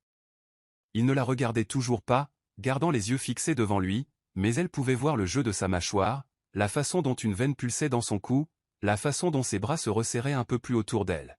« Drake, » dit-elle doucement, l'une de ses mains s'élevant pour toucher son visage, le tournant délicatement pour qu'il soit obligé de la regarder. « Tu as dit que je ressemble à la chose la plus réelle de ta vie. Qu'est-ce que tu voulais dire par là ?» Il s'arrêta de marcher, se tenant là au milieu du chemin enneigé, la tenant dans ses bras comme si elle était quelque chose de précieux qu'il avait peur de briser ou de laisser partir. Leurs yeux se rencontrèrent, et ce qu'elle y vit lui coupa le souffle. Du désir, oui, mais aussi de la peur, de la confusion, et en dessous de tout cela, un besoin si profond qu'il semblait être un abîme. « Je veux dire que j'ai passé toute ma vie à jouer un rôle, » admit-il, la voix rauque. « À être le PDG que tout le monde attend, le petit-fils qui honore la famille, l'homme qui ne ressent jamais trop ou ne veut jamais trop. J'ai construit des murs si hauts que j'ai oublié ce que c'était que d'être à l'extérieur. Mais toi, quand je suis avec toi, je n'ai pas envie de jouer la comédie. J'ai envie d'être juste moi, qui que soit ce « moi » sous toutes les attentes. » Les larmes brûlèrent les yeux de Chelsea, non de douleur, mais de quelque chose de bien plus dangereux. L'espoir. « Je sais qui tu es, » chuchota-t-elle. « Tu es l'homme qui se souvient des petits détails parce que tu fais attention quand les gens parlent. Tu es l'homme qui tient la main de quelqu'un pendant ses cauchemars. Tu es l'homme qui offre des cadeaux qui disent « je te vois » au lieu de « ceci coûte beaucoup d'argent. » Tu es l'homme qui porte quelqu'un dans la neige parce qu'il ne supporte pas de la voir souffrir. Quelque chose se brisa sur le visage de Drake, tous ces murs soigneusement construits se fissurant simultanément. Il la reposa doucement sur ses pieds, mais garda ses bras fermement autour d'elle, soutenant son poids pour qu'elle n'ait pas à mettre de pression sur sa cheville blessée. Chelsea, souffla-t-il, son visage si proche du sien qu'elle pouvait compter les paillettes d'or dans ses yeux orageux. Nous brisons toutes les règles. Peut-être que les règles étaient fausses dès le départ, chuchota-t-elle en retour. Peut-être, convint-il. Et puis, lentement et délibérément, il se pencha et déposa un baiser sur son front, si tendre, si plein d'émotions contenues, que cela fit couler d'autres larmes de ses yeux. « Mettons de la glace sur ta cheville, » murmura-t-il contre sa peau. Et ensuite peut-être devons-nous parler de ce que tout cela signifie. Il la souleva à nouveau dans ses bras, et cette fois Chelsea ne protesta pas. Elle enroula simplement ses bras autour de son cou et reposa sa tête sur son épaule, sentant son cœur marteler contre sa poitrine, s'accordant au rythme frénétique du sien. Alors qu'il la ramenait vers le manoir, passant des jardins sauvages aux jardins formels, Chelsea réalisa quelque chose de fondamental. Ils avaient franchi un point de non-retour. Ce n'était plus du jeu, plus un arrangement commercial avec des limites claires. C'étaient deux personnes tombant amoureuses l'une de l'autre. Au diable les règles, au diable les conséquences, au diable les peurs. Et le plus effrayant, c'est qu'aucun d'eux ne voulait arrêter de tomber. La fête de Noël de la famille Whitmore était un événement d'une précision militaire déguisé en célébration festive. La grande salle de bal avait été transformée en un pays des merveilles hivernales. Des arbres couverts de neige artificielle s'alignaient le long des murs. Des milliers de lumières blanches scintillaient comme des étoiles capturées, et des arrangements élaborés de fleurs blanches et de verre foncé parfumaient l'air d'essence de pin et de cannelle. Un orchestre de chambre jouait de la musique classique de Noël dans un coin, le son résonnant sous les hauts plafonds peints de chérubins et de scènes pastorales. Chelsea était assise dans un fauteuil orné près de la cheminée, sa cheville bandée et surélevée sur un repose-pied. Drake avait insisté pour qu'elle se repose, mais elle pouvait sentir les yeux de la famille sur elle, évaluant, jugeant, calculant. Elle portait une robe en velours bleu marine que Drake avait mystérieusement fournie, affirmant qu'elle avait appartenu à sa mère et qu'elle aurait voulu que Chelsea la porte. Le tissu était doux et luxueux, épousant ses courbes d'une manière qui la faisait se sentir belle et vulnérable à la fois. Drake était à ses côtés, une présence constante et protectrice, sa main reposant possessivement sur le bas de son dos chaque fois que quelqu'un s'approchait pour discuter. Il portait un costume noir impeccable qui le rendait dangereusement beau.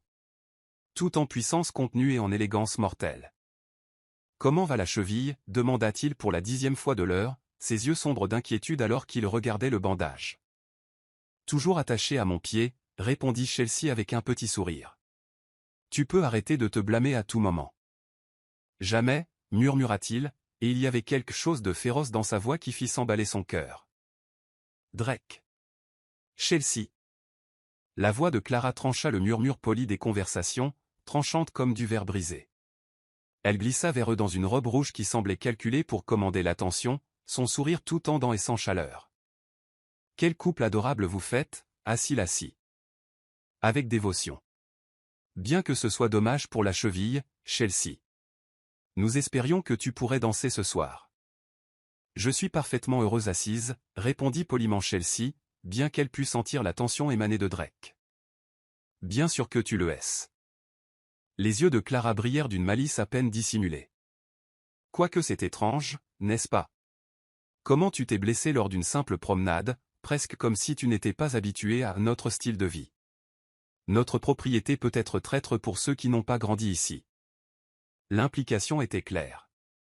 Chelsea n'était pas à sa place, ne le serait jamais, et même les tâches les plus simples exposaient son inadéquation. « En fait, » dit Drake, sa voix dangereusement calme, « Chelsea s'est blessée parce que je l'ai distraite.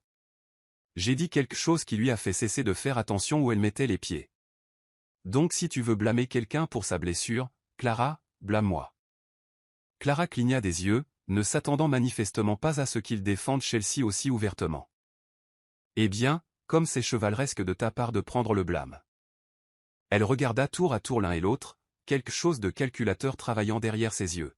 « Tu sais, il y a une charmante tradition à la fête de Noël des Whitmore un peu démodée, peut-être, mais grand-mère insiste. » Comme invoquée, la grand-mère de Drake apparut aux côtés de Clara, petite mais formidable dans sa robe de soie dorée.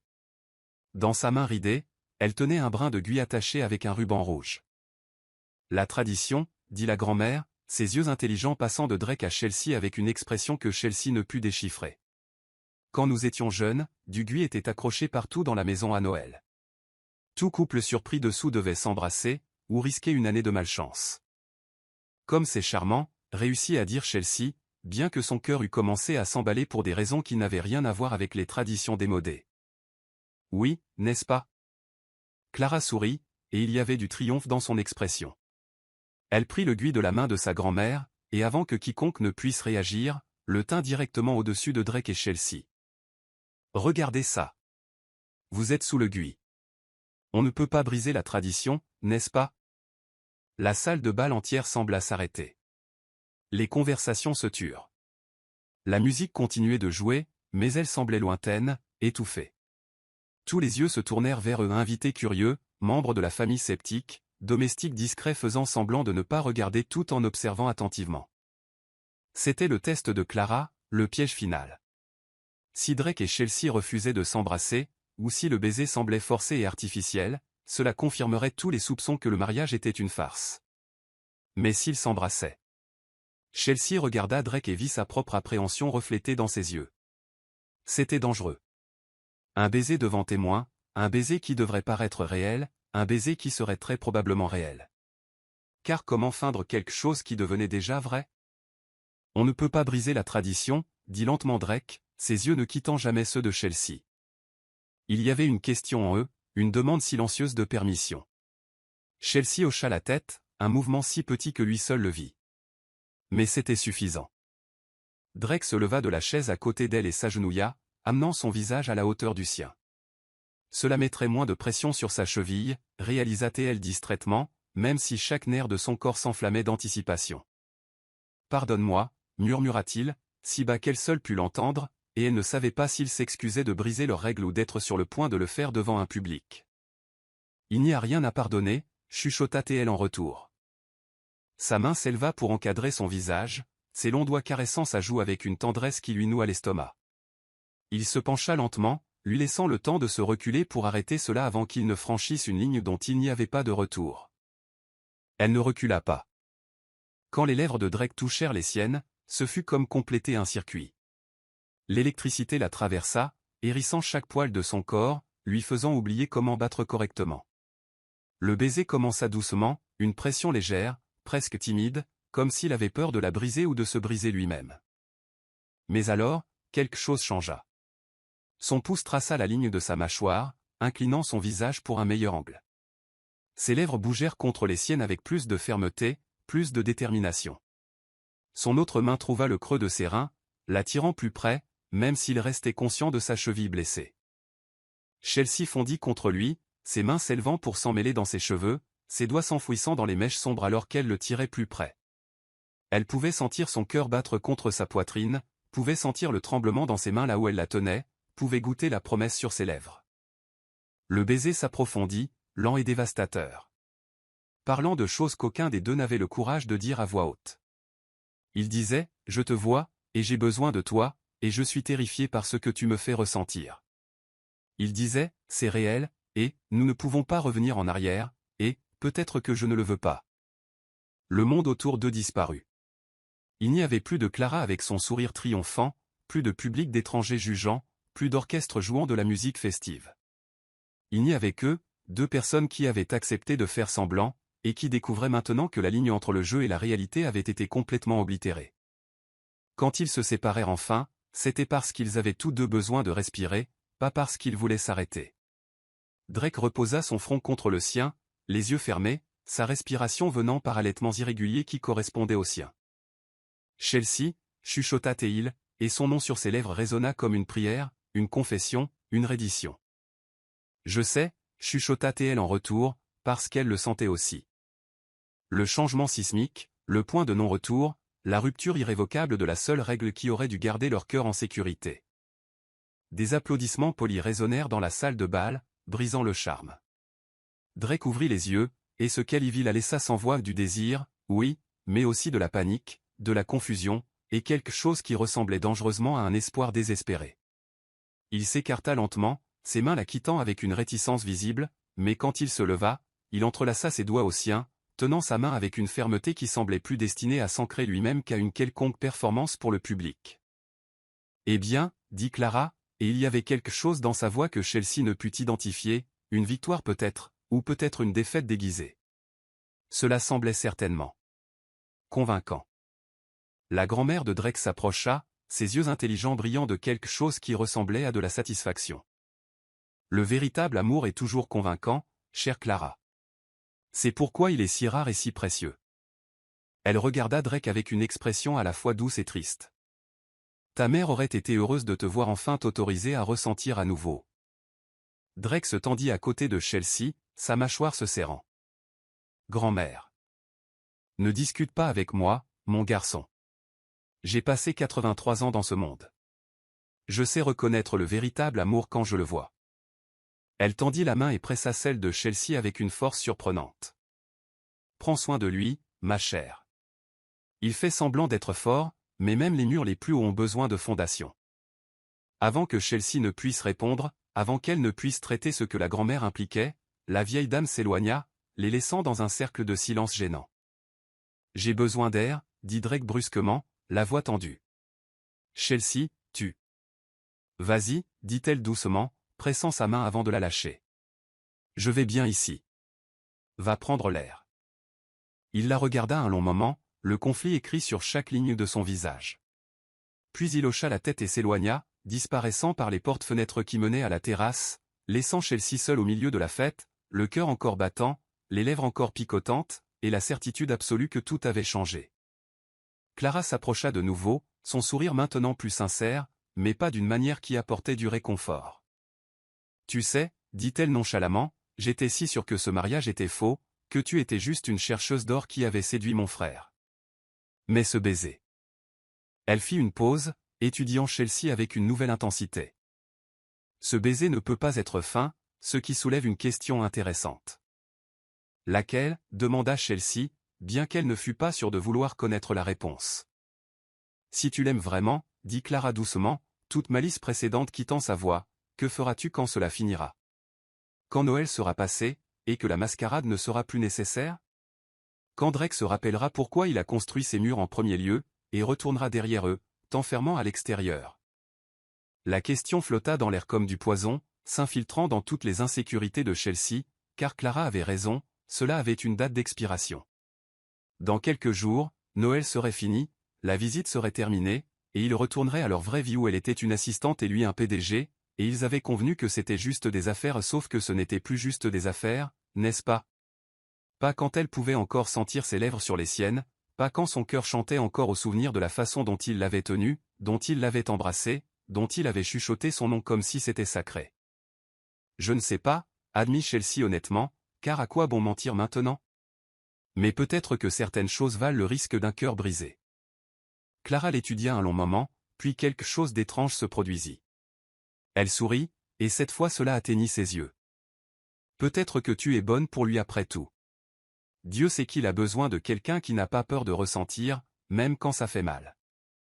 Et avec cela, elle aussi s'éloigna, laissant Chelsea seule avec le poids des vérités inexprimées et des promesses brisées qui ressemblaient plus à des débuts qu'à des fins. Dehors sur la terrasse, Drake se tenait dans la neige, fixant la nuit, essayant de comprendre comment un simple baiser avait brisé tout ce qu'il croyait savoir sur lui-même. Et à l'intérieur, Chelsea toucha ses lèvres avec des doigts tremblants, sachant avec une certitude absolue que la règle avait été brisée si complètement qu'il n'y avait aucun moyen de la rétablir. Ils étaient tombés amoureux. Au diable les règles. Ne restait plus qu'à comprendre ce qu'ils allaient faire à ce sujet. La fête était terminée depuis des heures. Les invités s'étaient retirés, l'orchestre avait remballé ses instruments, et les domestiques avaient éteint les lumières une à une, jusqu'à ce que le manoir Whitmore soit enveloppé dans l'obscurité, ponctué seulement par la douce lueur des lampes de couloir. Le silence qui s'installa était lourd, prégnant d'attente, comme si la maison elle-même retenait son souffle. Chelsea était assise sur le bord du lit dans la chambre bleue, portant toujours la robe en velours qui avait appartenu à la mère de Drake. Elle avait retiré ses chaussures, sa cheville bandée reposant sur un oreiller, mais le reste de son corps restait étrangement immobile, comme si bouger risquait de briser le charme fragile qui les enveloppait depuis ce baiser. Ce baiser. Ses doigts montèrent inconsciemment toucher ses lèvres, picotant encore du souvenir. Elle pouvait sentir son fantôme, la pression ferme de sa bouche, la chaleur de son souffle, la façon dont ses mains tremblaient légèrement lorsqu'elle la tenait. Ce n'était pas juste un baiser. C'était une confession sans parole, une reddition, une rupture de toutes les promesses qu'ils avaient faites au début de tout ceci. La porte s'ouvrit doucement, et Drake entra. Il avait retiré sa veste et sa cravate, la chemise blanche déboutonnée au col, les manches retroussées révélant des avant-bras qui parlaient de force contenue. Ses cheveux étaient légèrement ébouriffés, comme s'il avait passé ses mains dedans à plusieurs reprises, une habitude nerveuse qu'elle avait appris à reconnaître. Mais ce furent ses yeux qui la captivèrent, orageux, intenses, chargés d'un besoin si brut qu'il fit trébucher son cœur. Pendant un long moment, aucun des deux ne parla. Ils se regardèrent juste à travers la distance de la chambre, la tension entre si tangible qu'elle semblait avoir une substance physique, quelque chose qu'on pouvait toucher, goûter, sentir vibrer dans l'air comme l'électricité avant un orage. « Ta cheville, dit enfin Drake, la voix rauque. Comment va-t-elle? Mieux, répondit Chelsea, bien qu'ils sussent tous deux que ce n'était pas à propos de sa cheville. Cela n'avait jamais été à propos de sa cheville. Bien. Il fit un pas dans la pièce, puis un autre, chaque mouvement délibéré, mesuré, comme s'il approchait quelque chose de sauvage qui pourrait fuir à tout moment. La fête était intense. Elle l'était. Ce baiser. Je sais. Drake s'arrêta à quelques pas d'elle, ses mains se contractant sur ses côtés, comme s'il ne savait pas quoi en faire. Nous avons brisé la règle, Chelsea. La seule règle que nous avions. Je sais, répéta T.L., rencontrant ses yeux sans vaciller. Et je ne le regrette pas. L'aveu sembla lui arracher quelque chose. Il combla la distance restante en deux enjambées, tombant à genoux devant elle comme il l'avait fait sous le Gui. Mais cette fois, il n'y avait pas de public, pas de performance, pas de raison de faire semblant. Je devrais, dit-il avec ferveur, ses mains trouvant ses genoux, les doigts s'étalant contre le velours. Je devrais le regretter, devrais m'éloigner, garder les murs levés, honorer la promesse que j'ai faite à ma mère de ne jamais laisser les émotions me contrôler. Mais quand je te regarde, quand je te touche, quand je t'embrasse. Il s'arrêta, sa mâchoire travaillant comme si les mots suivants étaient arrachés de quelque part de profond et blessé. Je ne le regrette pas, et cela me terrifie plus que tout ce que j'ai jamais ressenti. Chelsea tendit la main pour encadrer son visage, le forçant à la regarder, à la voir vraiment. Tu n'as pas besoin d'avoir peur de moi, Drake. Je ne vais pas te détruire, je ne vais pas te quitter. Comment peux-tu promettre ça? Sa voix se brisa. Tout le monde part. Ma mère est morte, mon père s'est noyé dans le chagrin et m'a abandonné. Les gens en qui j'avais confiance m'ont utilisé, manipulé. J'ai appris que la seule personne en qui je peux avoir confiance, c'est moi-même, que l'amour est juste un autre mot pour vulnérabilité, et que la vulnérabilité est juste un autre mot pour faiblesse. Ou, dit doucement Chelsea, faisant écho aux mots qu'elle avait dit auparavant, peut-être que l'amour est la seule chose qui nous rend vraiment forts. Peut-être que s'autoriser à avoir besoin de quelqu'un n'est pas une faiblesse, mais la chose la plus courageuse qu'on puisse faire. Drake l'étudia un long moment, ses yeux scrutant son visage comme s'il cherchait des fissures, de la fausseté, le moindre signe que c'était un autre mensonge dans un monde qui en était plein. Mais ce qu'il y vit, une honnêteté brute, une vulnérabilité exposée, un désir qui reflétait le sien sembla démanteler ses dernières défenses. « Dis-moi que tu veux ça aussi », chuchota Théil, ses mains glissant de ses genoux à ses cuisses, le toucher ferme mais révérencieux. « Dis-moi que je ne suis pas le seul à devenir fou avec ça, que tu le ressens aussi. » « Je le ressens, » admit Chelsea, la voix tremblante sous la force de son émotion. « Je le ressens tellement que ça me fait peur. »« Tu me fais peur, Drake.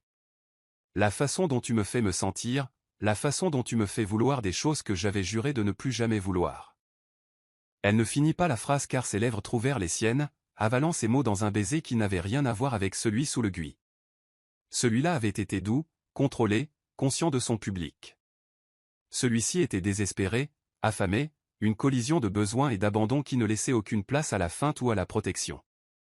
Les mains de Drake se déplacèrent vers sa taille, l'attirant vers le bord du lit, plus près de lui où il était agenouillé entre ses jambes. Ses doigts trouvèrent la fermeture éclair de sa robe, s'arrêtant juste un battement de cœur, une question silencieuse, une dernière demande de permission. Chelsea répondit en l'embrassant plus profondément, ses mains s'enfouissant dans ses cheveux, le tirant plus près même quand il n'y avait plus de distance à combler. La fermeture éclair descendit lentement, le son fort dans le calme de la chambre.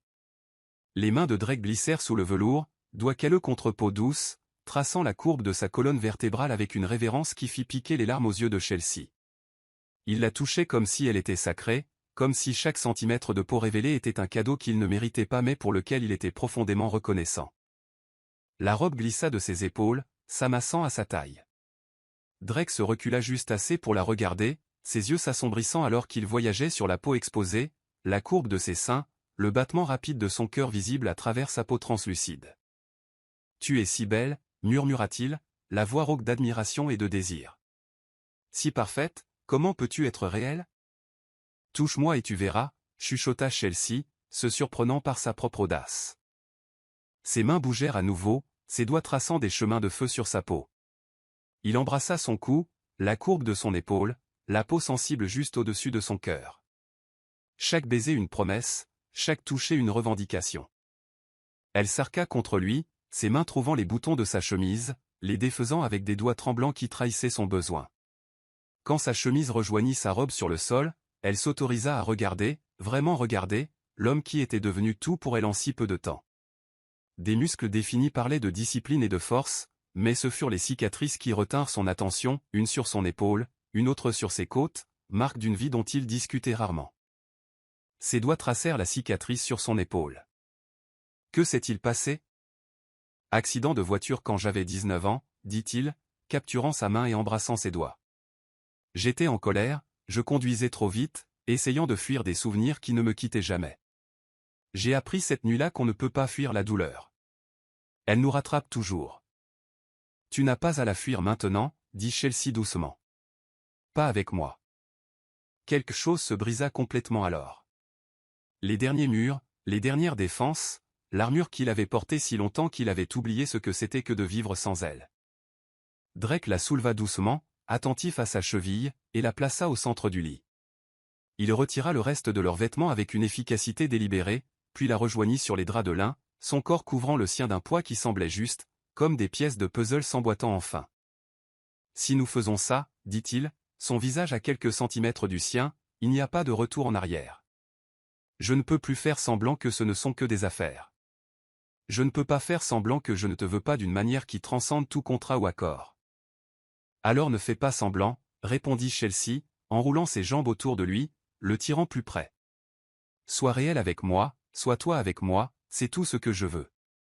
Le premier contact de peau nue contre peau nue arracha des gémissements aux deux, des sons de soulagement et de désir, et quelque chose de bien plus profond qu'aucun des deux n'était prêt à nommer. Drake bougea contre elle lentement, savourant chaque sensation, chaque soupir, chaque tremblement de réponse. Ce n'était pas frénétique ou précipité. C'était délibéré, empreint de dévotion. Une exploration des corps et des âmes qui apprenait le langage de l'autre. Ses mains cartographiaient chaque courbe, mémorisant la façon dont elle se cambrait lorsqu'il effleurait certains endroits, la façon dont son souffle se coupait lorsque ses lèvres trouvaient des points sensibles, la façon dont elle prononçait son nom, non pas Monsieur Whitmore ou le Drake formel, mais Drake, brisé, désespéré et plein de désir.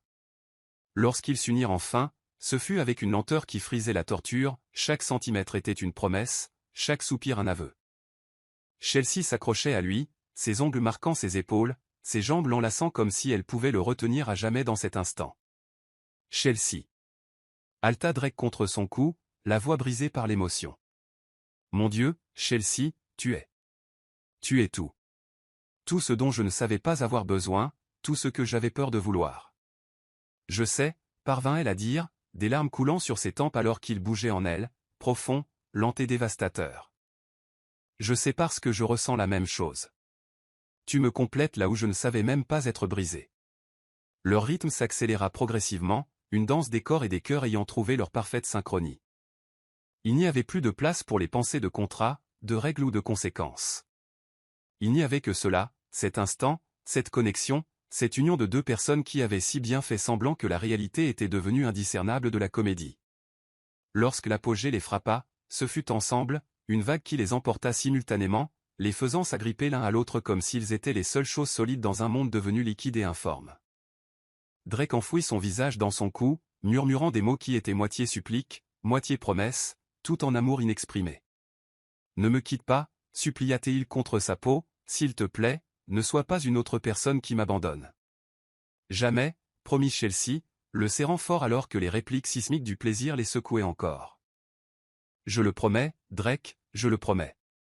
Ils restèrent entrelacés alors que leur respiration ralentissait, leur cœur battant à l'unisson, leur peau collée par la sueur et l'émotion. Drake roula sur le côté, l'emmenant avec lui, refusant de rompre le contact. Il la tenait contre son torse, une main passant dans ses cheveux, l'autre traçant des motifs paresseux sur son dos. Tu es tout ce dont je ne savais pas avoir besoin, dit-il à nouveau, ses mots plus clairs à présent, plus fermes. Et je n'ai aucune idée de ce que je dois faire de ça, comment te garder, comment être digne de toi. Chelsea leva la tête pour le regarder, voyant la vulnérabilité brute dans ses yeux. Tu n'as pas besoin de me garder, Drake, je ne suis pas une possession. Mais tu peux me choisir. Chaque jour, tu peux me choisir, et je te choisirai en retour. Chaque jour, promit-il, scellant ses mots d'un doux baiser sur son front. Pour autant de jours que tu me le permettras. Ils restèrent ainsi alors que la nuit s'épaississait, enroulés l'un autour de l'autre, chuchotant des aveux et des promesses qui auraient dû les effrayer, mais qui semblaient être la chose la plus naturelle au monde. Le feu dans la cheminée s'était réduit à des braises, plongeant la pièce dans des ombres chaudes, mais aucun des deux ne sentait le froid. Comment le pourrait-il alors qu'il brûlait? Finalement, le sommeil les réclama, non pas le sommeil nerveux et prudent des nuits précédentes, mais le sommeil profond et confiant de ceux qui ont trouvé leur refuge dans les bras de l'autre. Et dans leurs rêves, il n'y avait pas de cauchemar de mère mourante ou de promesses brisées. Il n'y avait que chaleur, sécurité, et la certitude dangereuse et merveilleuse que certaines règles sont faites pour être transgressées. Parce que l'amour le vrai, le profond, celui qui transforme ne suit pas les règles, il crée les siennes. Le matin de Noël arriva, enveloppée d'une brume argentée et d'un lourd silence. Chelsea se réveilla avec la sensation d'un vide à ses côtés. La place où Drake avait dormi était encore chaude, mais il n'était plus là. Elle s'assit lentement, protégeant sa cheville encore sensible, et vit une enveloppe blanche posée sur l'oreiller où sa tête aurait dû se trouver. Ses mains tremblaient en la saisissant. À l'intérieur se trouvaient deux choses, un chèque de 200 000 $ libellé à son nom, et une lettre manuscrite à l'écriture élégante qu'elle reconnaissait déjà comme la sienne. Chelsea, ce qu'il s'est passé entre nous la nuit dernière était réel, plus réel que tout ce que j'ai jamais ressenti, et c'est exactement pour cela que je dois te laisser partir. Ma grand-mère est décédée durant la nuit, paisiblement dans son sommeil, un sourire aux lèvres. Les derniers mots qu'elle m'a dit furent « Tu as enfin trouvé quelqu'un qui vaut la peine d'être aimé. Ne la laisse pas s'échapper par peur. » Mais elle ne comprenait pas que ce n'est pas la peur de t'aimer, c'est la peur de te détruire. Tout ce que je touche finit par se briser. Ma famille est un poison, Chelsea. Nous consumons les gens que nous aimons jusqu'à ce qu'il ne reste plus rien. Je l'ai vu arriver à ma mère, à mon père. J'ai vu Clara se transformer, passant d'une fille douce à quelque chose de calculateur et cruel, parce que c'était la seule façon de survivre dans ce monde. Et moi, je suis le pire de tous, car au moins eux ressentent quelque chose. J'ai appris à transformer les émotions en stratégie, l'amour en transaction, la connexion en contrôle. Tu mérites mieux que ça. Tu mérites quelqu'un qui peut t'aimer sans peur, sans mur, sans le fardeau des générations de dysfonctionnement des Whitmore pesant sur chaque instant. Tu mérites d'être heureuse, et moi. Je n'ai jamais appris à rendre quiconque heureux, seulement à les garder proches assez longtemps pour finir par les repousser. Le chèque couvre notre transaction initiale. Tu as sauvé mon entreprise, offert la paix à ma grand-mère dans ces derniers jours, et tu m'as montré que je suis encore capable de ressentir quelque chose au-delà du vide. C'est un paiement inadéquat pour tout cela, mais c'est tout ce que je peux offrir. Il y a un billet d'avion pour Seattle qui t'attend. Harrison t'emmènera à l'aéroport quand tu seras prête. S'il te plaît, ne me cherche pas. Ne rends pas les choses plus difficiles qu'elles ne le sont déjà. Tu as dit que tu me choisirais chaque jour. Je te crois, mais je ne peux pas me choisir moi-même, Chelsea. Et tu mérites quelqu'un qui le peut. Merci de m'avoir montré, même brièvement, ce que c'est que d'être à nouveau humain. Drake. La lettre tomba des mains engourdies de Chelsea alors que la réalité la frappait par vagues, la laissant incapable de respirer. Il mettait fin à tout. Après tout ça, après les aveux, les caresses, les promesses chuchotées dans l'obscurité, il mettait simplement fin à tout. Elle regarda le chèque, sa vision brouillée par des larmes qui refusaient de couler. 200 000 $. Le prix convenu pour prétendre être sa femme, comme si la nuit dernière pouvait être réduite à une transaction financière, comme si la façon dont il l'avait tenue, la façon dont il avait murmuré son nom, la façon dont il l'avait aimé pouvait être quantifiée et payée comme n'importe quel autre service rendu. Idiot, murmura-t-elle, sans savoir si elle parlait de Drake ou d'elle-même pour avoir cru que cela pouvait se terminer différemment. Un coup discret à la porte lui fit essuyer rapidement ses larmes. Entrez, appela-t-elle, sa voix étonnamment stable. Harrison, le majordome, entra avec une expression soigneusement neutre. Mademoiselle Morgan, Monsieur Whitmore m'a demandé de vous informer que votre vol part dans 3 heures. J'ai fait vos bagages et ils sont déjà dans la voiture. Où est-il? Demanda Chelsea, bien qu'elle connût déjà la réponse. Monsieur Whitmore s'occupe des arrangements funéraires pour sa grand-mère. Il a demandé à ne pas être dérangé. Bien sûr. Parce que Drake Whitmore ne gérait jamais les émotions directement. Il les emballait soigneusement, les verrouillait derrière des murs de travail et de devoirs, et faisait semblant qu'elles n'existaient pas jusqu'à ce qu'elles finissent par s'atrophier et mourir. Je vois. Chelsea se leva, testant sa cheville. Elle faisait encore mal, mais la douleur physique n'était rien comparée au déchirement dans sa poitrine. Puis-je voir Madame Whitmore avant de partir? Lui présenter mes respects. Quelque chose de doux traversa le visage habituellement impénétrable d'Harrison. Elle était très gentille avec vous, n'est-ce pas? Madame adorait Monsieur Drake, mais elle voyait clair en lui aussi, elle voyait l'homme qu'il pourrait être s'il se l'autorisait seulement. Elle voyait tout, acquiesça Chelsea, la gorge serrée. Harrison la guida à travers les couloirs silencieux jusqu'à une pièce qu'elle n'avait jamais vue auparavant, les quartiers de la matriarche des Whitmore. La pièce était étonnamment chaleureuse, remplie de photographies, de livres et de petits trésors d'une longue vie bien remplie. Au centre du lit à baldaquin, petit et paisible, reposait le corps de la grand-mère de Drake. Chelsea s'approcha lentement, le cœur brisé d'une manière à laquelle elle ne s'attendait pas. Elle connaissait à peine cette femme, mais dans les quelques interactions qu'elles avaient eues, elle s'était sentie vue, vraiment vue, comme peu de gens dans sa vie l'avaient vue. « Merci », chuchota-t-elle en prenant la main froide de la défunte. « Pour avoir essayé de le sauver, pour avoir vu qu'il est plus que les murs qu'il a construits. Je suis désolé de ne pas être assez forte pour rester et me battre pour lui. »« Tu es assez forte », vint une voix depuis l'encadrement de la porte. Chelsea se retourna pour trouver Clara, mais cette Clara était différente de celle qu'elle connaissait.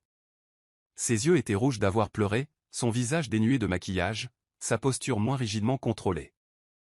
C'était Clara sans son armure, Clara en deuil, Clara humaine. « Tu es assez forte », répéta Clara en entrant dans la pièce. « Mais mon frère ne l'est pas encore, peut-être ne le sera-t-il jamais. Il a dit que votre famille détruit les gens qu'elle aime, dit Chelsea, les mots sortant avec amertume. Clara émit un rire sans humour. Il n'a pas tort, mais ce n'est pas parce que nous sommes intrinsèquement destructeurs, c'est parce qu'aucun de nous n'a appris à aimer de manière saine. Nos parents aimaient avec possession et contrôle, grand-mère a essayé de nous enseigner différemment, mais les dégâts étaient déjà faits. Elle regarda le corps de sa grand-mère, une douleur fraîche brillant dans ses yeux. Drake fait ce qu'il fait toujours, repousser quelqu'un avant qu'il ne puisse le quitter. C'est plus sûr comme ça, du moins dans son esprit. Alors qu'est-ce que je fais ? S'entendit demander Chelsea, détestant le désespoir dans sa voix. Tu vas à Seattle, dit simplement Clara. Tu prends son chèque, tu sauves la maison de ta tante et tu vis ta vie. Et quand Drake se réveillera enfin, s'il se réveille et réalisera que la plus grande erreur qu'il ait jamais faite était de te laisser partir, tu décideras s'il mérite une seconde chance. Et s'il ne se réveille jamais ? Clara croisa son regard et, pour la première fois, Chelsea y vit une compassion authentique. Alors au moins, tu auras le souvenir de quelques jours où tu as été véritablement aimé, même si la personne qui t'aimait n'a pas eu le courage de l'admettre. C'est plus que ce que beaucoup de gens obtiennent. Une heure plus tard, Chelsea était assise à l'arrière de la voiture noire, Harrison conduisant silencieusement vers l'aéroport. Elle regarda par la fenêtre alors que le manoir Whitmore disparaissait au loin, ses tours et ses lumières de Noël devenant de plus en plus petites jusqu'à s'évanouir complètement. Elle ne vit pas Drake debout à la fenêtre de son bureau, regardant la voiture s'éloigner avec une expression d'agonie qu'aucun de ses employés n'avait jamais vue. Elle ne le vit pas presser sa paume contre la vitre comme s'il pouvait traverser la distance et la ramener.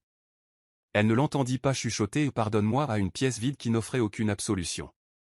Tout ce qu'elle vit, c'était la neige, le ciel gris et la route l'emmenant loin du seul endroit où, pour quelques jours brefs et dangereux, elle avait eu le sentiment d'être à sa place. Sur le siège à côté d'elle se trouvait la bague, la fausse bague de fiançailles que Drake lui avait donnée ce premier jour. Elle l'avait laissée sur la table de nuit avec un simple mot « On ne peut pas acheter l'amour, Drake, et on ne peut pas revendre le cœur de quelqu'un. Garde ceci comme un rappel de ce que tu as abandonné. » Le vol fut un flou. Seattle émergea de la brume pluvieuse exactement comme dans ses souvenirs, grise, humide, familière d'une manière qui semblait maintenant étrange après quelques jours dans le monde brillant et dangereux des Whitmore. Sa tante Marie l'attendait à son retour, les yeux débordant d'inquiétude maternelle. « Chelsea, ma chérie, que s'est-il passé ? Tu as appelé en disant que tu avais besoin de quelques jours, et maintenant tu reviens en ayant l'air. » « L'air ? L'air de quoi ? Tante, demanda Chelsea en laissant tomber sa valise sur le sol. L'air de quelqu'un qui a le cœur brisé. Chelsea s'effondra alors. Toutes les larmes qu'elle avait retenues, toute la douleur qu'elle avait refoulée, toute la colère, la tristesse et le sentiment de perte qui menaçaient de l'étouffer. Elle pleura dans les bras de sa tante comme elle n'avait pas pleuré depuis l'enfance, de grands sanglots qui secouaient tout son corps. « Je suis tombée amoureuse de lui », avoua-t-elle à travers ses larmes. Ce n'était pas censé arriver. C'était juste pour quelques jours, juste pour faire semblant, mais tante. Il m'a vu, vraiment vu, et j'ai pensé. J'ai pensé que peut-être.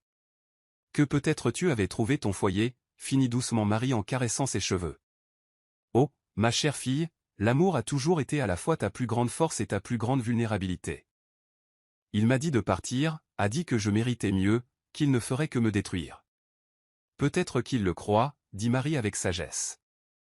Certaines personnes portent tellement de peur qu'il est plus facile de repousser l'amour que de prendre le risque de découvrir qu'elles ont tort. Alors qu'est-ce que je fais maintenant? Demanda Chelsea, levant la tête pour regarder la seule mère qu'elle ait vraiment connue. Maintenant? Marie essuya ses larmes avec des pouces doux. Maintenant, tu vis. Tu sauves notre maison, tu construis ta vie, tu te rappelles que tu vaux la peine d'être aimé, qu'il soit à ces hommes pour le réaliser ou non. Et s'il se présente à ta porte un jour, demandant pardon, tu décideras alors s'il le mérite. Et s'il ne vient pas, alors quelqu'un d'autre viendra, quelqu'un qui n'a pas si peur du bonheur. Mais Marie tint fermement le visage de Chelsea. Quelque chose me dit que ce n'est pas la fin de ton histoire, juste la fin de ce chapitre. Cette nuit-là, allongée dans son propre lit, dans son propre appartement, Chelsea fixa le plafond et s'autorisa à tout ressentir, la douleur, la perte, la colère, l'amour qui pulsait encore en elle malgré tout. Elle pensa à Drake seul dans ce manoir vide, entouré de souvenirs et d'obligations, et des murs qu'il avait construits si haut que même lui ne pouvait voir par-dessus. « Tu es un idiot, Drake Whitmore », chuchota-t-elle à l'obscurité. Un idiot lâche qui a trop peur de vivre pour réaliser qu'être en vie signifie parfois saigner. Mais même en disant cela, même en s'autorisant à être en colère contre lui, elle connaissait la vérité, elle l'aimait encore, le choisirait encore s'il se présentait et le demandait. Et cette réalisation est que l'amour ne disparaît pas simplement parce qu'il n'est pas retourné, que les cœurs ne viennent pas avec des interrupteurs qu'on peut éteindre à volonté fut la leçon la plus douloureuse et la plus précieuse de toutes. Certains cadeaux ne peuvent être rendus, même lorsqu'ils vous brisent pour les garder. L'amour de Chelsea pour Drake Whitmore était l'un de ces cadeaux, il ne restait plus qu'à voir s'il serait un jour assez courageux pour l'accepter. Une semaine. 7 jours de pluie incessante à Seattle qui reflétaient la tempête à l'intérieur de Chelsea. 7 matins à se réveiller avec son oreiller humide de larmes qu'elle ne se souvenait même pas avoir versées. 7 nuits à rester éveillée, rejouant chaque instant avec Drake, cherchant des signes qu'elle aurait dû voir, des indices prouvant qu'il avait toujours prévu de fuir. Elle encaissa le chèque, sauva la maison de tante Marie, cela aurait dû apporter du soulagement, voire de la joie. Mais tout ce qu'elle ressentait, c'était le vide, comme si elle avait vendu quelque chose d'infiniment plus précieux que l'argent et qu'elle vivait maintenant avec le coup. C'est le soir du réveillon du Nouvel An que cela arriva. Chelsea revenait du marché, des sacs de course lourds dans les bras, son parapluie luttant contre un vent qui essayait de l'arracher de ses mains. La rue était calme, la plupart des gens étant déjà à l'intérieur pour préparer des célébrations qu'elle n'avait aucune énergie pour envisager. Comment célèbre-t-on de nouveaux départs quand tout en vous est encore coincé dans le passé? Elle était à un demi-pâté de maison de son appartement quand elle le vit. Drake Whitmore, debout au milieu du trottoir sous un immense parapluie noir, complètement immobile, comme s'il était une sculpture que quelqu'un avait placée là et oublié d'enlever. Il portait un manteau en laine sombre sur un costume qui coûtait probablement plus que 3 mois de son loyer, mais il était trempé, comme s'il était resté là assez longtemps pour que la pluie trouve chaque faille dans ses défenses. Le cœur de Chelsea s'arrêta net, puis explosa dans un rythme si frénétique qu'elle crut qu'elle allait s'évanouir là, sur le trottoir mouillé. Il ne devrait pas être là. Il avait dit de ne pas le chercher. Il avait mis fin à cela, choisi la peur au lieu de l'amour, les murs au lieu des possibilités. Alors pourquoi? Pourquoi se tenait-il là comme si le monde avait cessé de tourner et que c'était le seul endroit qui comptait? Pendant un long moment, aucun des deux ne bougea, ils se regardèrent simplement à travers le rideau de pluie, deux inconnus qui se connaissaient si profondément que le temps et la distance semblaient hors de propos. Puis Drake commença à marcher, pas vite, mais lentement, délibérément, comme si chaque pas lui coûtait quelque chose de précieux. Il traversa la rue sans regarder les voitures, pas qu'il y en ait beaucoup, ses yeux ne quittant jamais les siens, et s'arrêta à quelques pas seulement. De près, elle pouvait voir la dévastation sur son visage, des cernes sombres sous des yeux qui semblaient plus orageux que jamais, une mâchoire couverte de plusieurs jours de barbe, des lignes de tension autour de la bouche qui n'étaient pas là une semaine plus tôt. Il ressemblait à un homme qui avait mené une guerre et perdu tout ce qui comptait. « Chelsea », dit-il, et son nom quittant ses lèvres sonna comme une supplique, un aveu et une excuse, le tout enveloppé dans un seul mot brisé. « Tu ne devrais pas être ici. » Sa voix sortit plus faible que prévu, trahie par l'émotion qu'elle luttait pour contrôler. « Je sais. » Il fit un autre pas, maintenant si proche qu'elle pouvait voir les gouttes de pluie sur ses cils, pouvait sentir la chaleur émanant de lui malgré le froid. « Je t'ai dit de ne pas me chercher, mais je n'ai pas dit que je ne viendrais pas te chercher. » Drake. « Laisse-moi parler, » l'interrompit-il, sa voix urgente maintenant, désespérée. « S'il te plaît. J'ai répété cela 1000 fois dans l'avion, et je ne sais toujours pas si je vais réussir. Mais j'ai besoin. J'ai besoin d'essayer. Chelsea hocha la tête, ne faisant pas confiance à sa voix, tenant ses sacs de course comme s'ils étaient la seule chose qui la maintenait ancrée à la réalité. Drake passa une main dans ses cheveux mouillés, le geste si familier qui lui fit mal au cœur. J'avais tort. J'ai commis la plus grande erreur de ma vie quand je t'ai laissé partir, et j'ai passé les 7 derniers jours à essayer de me convaincre que j'avais fait la bonne chose, que tu es mieux sans moi, que l'amour est quelque chose que les gens comme moi ne méritent pas, et... Chelsea parvint à dire à travers le nœud dans sa gorge, et je me mentais à moi-même. Il fit un autre pas, maintenant si proche que leur parapluie se touchait, créant un petit abri sec entre eux. Toute ma vie, j'ai appris que l'amour était une faiblesse, que laisser entrer les gens, c'était les inviter à me détruire. J'ai construit des murs si hauts que j'ai oublié que parfois, être en sécurité signifie être seul, et j'étais. J'étais d'accord avec ça, ou je pensais l'être. Sa voix se brisa, ses mains se contractant à ses côtés comme s'il voulait la toucher mais n'osait pas encore. Puis tu es arrivé, toi avec tes yeux bienveillants, ton rire honnête et ta façon de me voir, de vraiment me voir, à travers toutes les couches de protection que j'ai construites, et soudain, être en sécurité n'était plus suffisant. Soudain, je voulais. Je voulais être vivant. Drake. Les larmes brûlaient les yeux de Chelsea, se mélangeant aux gouttes de pluie sur ses joues. Laisse-moi finir, supplia-t-il. S'il te plaît, parce que si je m'arrête maintenant, je pourrais ne jamais retrouver le courage. Il prit une respiration tremblante. Quand ma grand-mère est morte, ses derniers mots étaient à propos de toi. Elle a dit, cette fille t'aime d'une manière que tu ne comprends même pas encore. Ne la laisse pas s'échapper par peur. Et j'ai paniqué, parce que si tu m'aimais vraiment, cela signifiait que j'avais le pouvoir de te blesser, de te décevoir, de devenir finalement une personne de plus que tu aimes et qui te quitte. Alors tu m'as quitté en premier, dit doucement Chelsea, comprenant enfin. Oui. L'aveu sortit comme une confession au tribunal. Je pensais te protéger. De moi, de ma famille, de tout le poison qui vient avec le nom Whitmore. Mais Chelsea. À présent, ses mains bougèrent enfin, s'avançant vers elle avec hésitation, comme si elle risquait de disparaître s'il allait trop vite. Tout ce que j'ai fait, c'est prouver que je suis le lâche que j'ai toujours craint d'être. Ses doigts effleurèrent les siens là où elle tenait les sacs, le moindre contact lui envoyant une décharge électrique. J'ai passé cette semaine enterré dans le travail, me disant que c'était pour le mieux. Et puis, il y a 3 jours, j'étais dans mon bureau à regarder cette bague que tu as laissée, la fausse bague que je t'avais donnée pour notre comédie, et j'ai réalisé quelque chose. Quoi? Chuchota Chelsea. Que c'était le seul objet dans tout mon bureau qui signifiait quelque chose.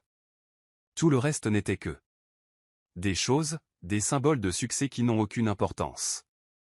Mais cette bague. Sa voix se noua. Cette bague représentait les seuls jours de ma vie où j'ai été véritablement heureux, où j'ai ri sans calculer si c'était approprié, où j'ai tenu quelqu'un non par stratégie mais par besoin, où j'ai aimé sans demander d'abord la permission à la peur. Il libéra les sacs de ses mains, les laissant tomber sur le trottoir sans s'en soucier, et prit ses 2 mains dans les siennes, chaudes malgré la pluie froide. Je t'aime, Chelsea. Pas de la manière dont je connais l'amour à travers les contrats, les transactions et les attentes. Je t'aime d'une manière qui me terrifie, parce que je n'ai aucun contrôle dessus. Je ne peux pas le gérer, l'optimiser ou le mettre dans un tableur. Ça existe, tout simplement, sauvage, désordonné et complètement irrationnel. Les larmes coulaient librement sur le visage de Chelsea maintenant. Tu m'as fait mal, Drake. Tu m'as renvoyé comme si j'étais. Comme si la nuit que nous avions passée ensemble ne signifiait rien. Comme si tout ce qu'il y avait entre nous pouvait être réglé avec un chèque. Je sais. Une douleur brute inonda ses yeux. Et je sais que le pardon n'est pas quelque chose que je peux acheter ou que je mérite. Mais je suis là quand même, à demander, à supplier, parce que l'alternative passer le reste de ma vie sans toi, en sécurité derrière mes murs, mais complètement seul ce n'est pas vivre, c'est juste exister. Et tu m'as appris la différence. Il s'agenouilla alors, juste là, sur le trottoir mouillé de Seattle, ne se souciant pas des passants qui s'arrêtaient pour regarder, ne se souciant pas de son costume coûteux qui s'enfonçait dans les flaques sales. Il leva les yeux vers elle, complètement vulnérable, complètement exposé. Chelsea Morgan, dit-il, la voix brisée mais ferme. J'avais tort. Et si tu me laisses faire, je passerai le reste de ma vie à essayer de réparer ça. Je ne demande pas pardon parce que je pense le mériter. Je le demande parce que je ne peux pas imaginer un avenir où tu n'es pas. Il plongea une main tremblante dans sa poche et en sortit une petite boîte en velours. Lorsqu'il l'ouvrit, Chelsea eut le souffle coupé. Ce n'était pas la fausse bague qu'il lui avait donnée auparavant. C'était une nouvelle bague, un diamant simple et éblouissant monté sur de l'or blanc, classique, intemporel et parfait. Ce n'est pas une bague de mensonge ou de contrat, dit Drake en la sortant de la boîte. C'est une bague de vérité, de promesses que j'ai peur de faire mais que je ferai quand même, d'un amour que je ne sais pas donner parfaitement mais que je passerai ma vie à apprendre. Il tenait la bague entre eux, l'offrant mais ne la lui passant pas encore au doigt. Épouse-moi. Pour de vrai cette fois. Pas pour les affaires, la famille ou l'obligation. Épouse-moi parce que quand tu n'es pas à mes côtés, je n'arrive pas à respirer correctement, parce que ton rire est le seul son qui rend le silence de ce manoir supportable, parce que tu es la première personne de toute ma vie qui me donne envie d'être meilleur, non pas pour les attentes de quelqu'un d'autre, mais pour moi-même. Chelsea regarda cet homme agenouillé devant elle, cet homme puissant qui commandait des conseils d'administration et des empires commerciaux, maintenant brisé, mouillé et parfaitement imparfait sur un trottoir de Seattle. Elle ne voyait pas seulement l'homme qui l'avait blessé, mais l'homme qui avait assez de courage pour admettre quand il avait tort, l'homme qui avait traversé le pays pour s'agenouiller sous la pluie, l'homme qui choisissait enfin l'amour plutôt que la peur. « Tu m'as blessé » répéta-t-elle, ayant besoin qu'il comprenne complètement. « Je sais. Tu pourrais me blesser encore, tu le feras probablement, parce qu'aucun de nous n'est parfait. Je sais, » les larmes se mêlaient à la pluie sur son visage mais je promets d'essayer de ne pas le faire. Je promets de te choisir plutôt que la peur chaque fois que je le pourrai. Je promets d'abattre les murs brique par brique, même quand c'est effrayant. Je promets d'apprendre à t'aimer comme tu le mérites. Chelsea regarda la bague, puis lui, puis tout ce que ce moment représentait, un nouveau départ, un choix, un saut de la foi dans l'inconnu terrifiant du véritable amour. Lentement, elle s'agenouilla aussi, ne se souciant pas que ses propres vêtements soient mouillés, jusqu'à ce qu'ils soient face à face sur le trottoir humide, parapluies abandonnés, la pluie les trempant complètement. « Je ne veux pas de la bague, dit-elle. Le visage de Drake s'effondra, une dévastation totale inondant ses traits. Chelsea. Pas encore, corrigea-t-elle rapidement. Pas tant que tu es agenouillé sous la pluie comme pour un grand geste romantique de cinéma. Quand tu me donneras cette bague, Drake Whitmore, je veux que ce soit dans un moment calme, un moment réel, quand nous serons juste nous, sans public, sans drame. Je veux que ce soit parce que tu te seras réveillé en réalisant que tu ne peux pas imaginer un autre jour sans elle à mon doigt. L'espoir, dangereux et magnifique, s'alluma dans ses yeux. Est-ce que ça veut dire?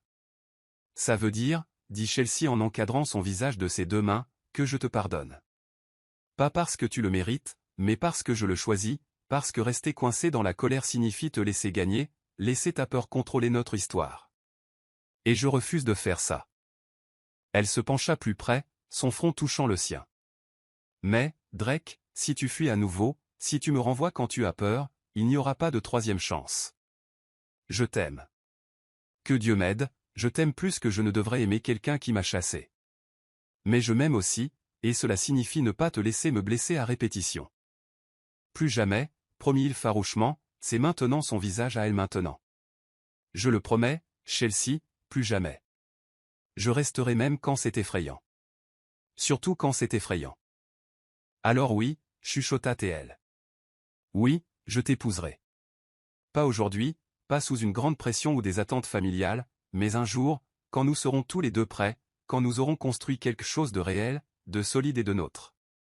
Le sourire qui illumina le visage de Drake fut comme voir le soleil se lever après une longue nuit, éblouissant, transformateur, plein de promesses de chaleur à venir.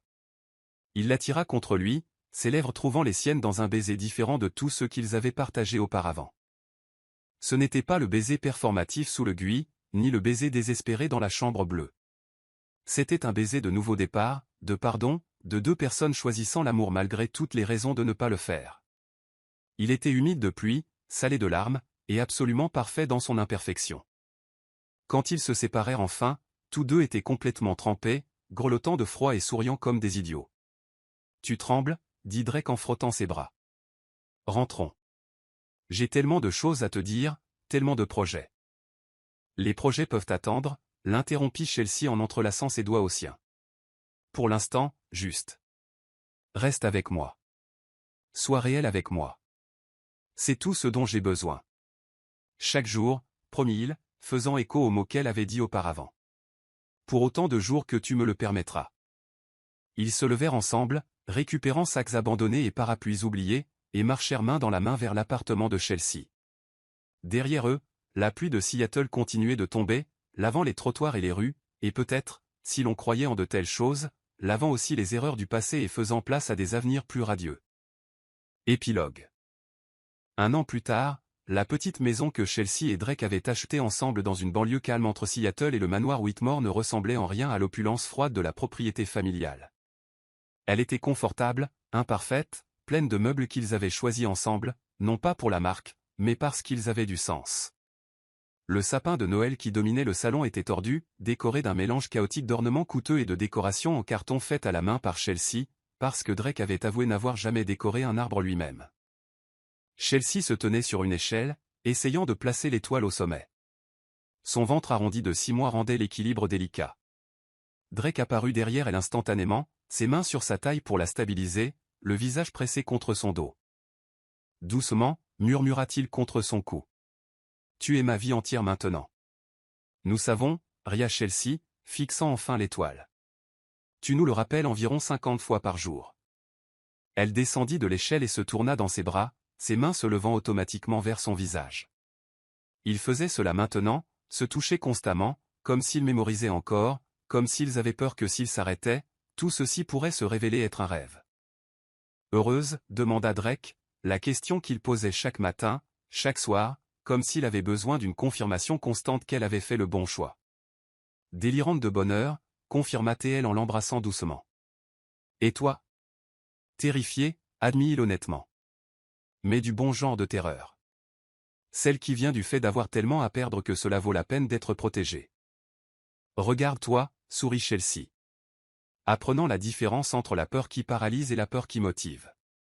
J'ai eu un bon professeur. Il guida ses mains vers son ventre, ses doigts s'étalant là où la vie grandissait.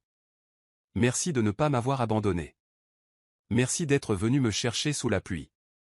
Je viendrai te chercher à travers n'importe quoi, dit Drake sérieusement. La pluie, la neige, le feu, au bout du monde s'il le fallait. Parce que tu avais raison ce soir-là dans la bibliothèque. L'essentiel est invisible pour les yeux. Et toi, Chelsea Whitmore? Pas encore Whitmore, corrigea-t-elle avec un sourire espiègle. Tu ne m'as toujours pas demandé correctement, tu te souviens? Pas encore, convint-il, ses yeux pétillant d'un secret. Mais demande-le-moi encore après le nouvel an. Et là, dans leur petite maison imparfaite pleine d'amour réel et de promesses tenues, entourée de l'odeur du pain, de la cannelle et d'avenir non écrit, deux inconnus qui avaient si bien fait semblant que la vérité avait fini par émerger, célébraient non seulement Noël mais la chose la plus rare de toutes, un amour qui avait survécu à la peur et choisi de rester. Parce qu'au final, c'est ce que fait le véritable amour. Il ne fuit pas. Il ne se cache pas derrière des murs, des contrats ou des excuses disant qu'on n'est pas assez bien. Il reste simplement et choisit à nouveau, chaque jour, pour toujours. En fin de compte, l'histoire de Drake et Chelsea nous enseigne que les murs que nous construisons pour nous protéger deviennent souvent les prisons mêmes qui nous empêchent de vivre pleinement. Que le véritable amour n'est pas l'absence de peur, mais le courage de choisir de rester même lorsque chaque instinct nous dit de fuir. Parfois, faire semblant d'être quelque chose que nous désirons nous apprend qui nous sommes vraiment et qui nous pouvons devenir lorsque nous permettons à quelqu'un de nous voir complètement, avec tous nos défauts, nos peurs et notre beauté imparfaite. Drake a appris que la force n'est pas de ne jamais avoir besoin de personne, mais d'avoir le courage d'admettre quand on en a besoin. Et Chelsea a découvert qu'être vue, être choisie, être aimée non pas malgré ses blessures mais avec elle est le plus grand cadeau que nous puissions recevoir. Parce que parfois, tout ce dont quelqu'un a besoin, c'est d'être vu. Et peut-être qu'au fond, cette histoire parle aussi de nous. Et vous? Avez-vous déjà eu peur d'aimer? Avez-vous construit des murs pour vous protéger, ou peut-être êtes-vous comme Chelsea, attendant quelqu'un d'assez courageux pour rester? Si cette histoire a touché votre cœur, abonnez-vous à la chaîne, laissez un j'aime et devenez membre pour obtenir un accès anticipé aux prochaines histoires. Et si vous avez estimé que cela valait vraiment la peine d'être écouté, cliquez aussi sur le bouton au Super Thanks. Votre geste fait toute la différence et nous aide à continuer d'apporter des histoires qui vous émeuvent. Et n'oubliez pas de commenter d'où vous nous écoutez. Nous adorons savoir que nos histoires traversent les frontières et touchent les cœurs du monde entier.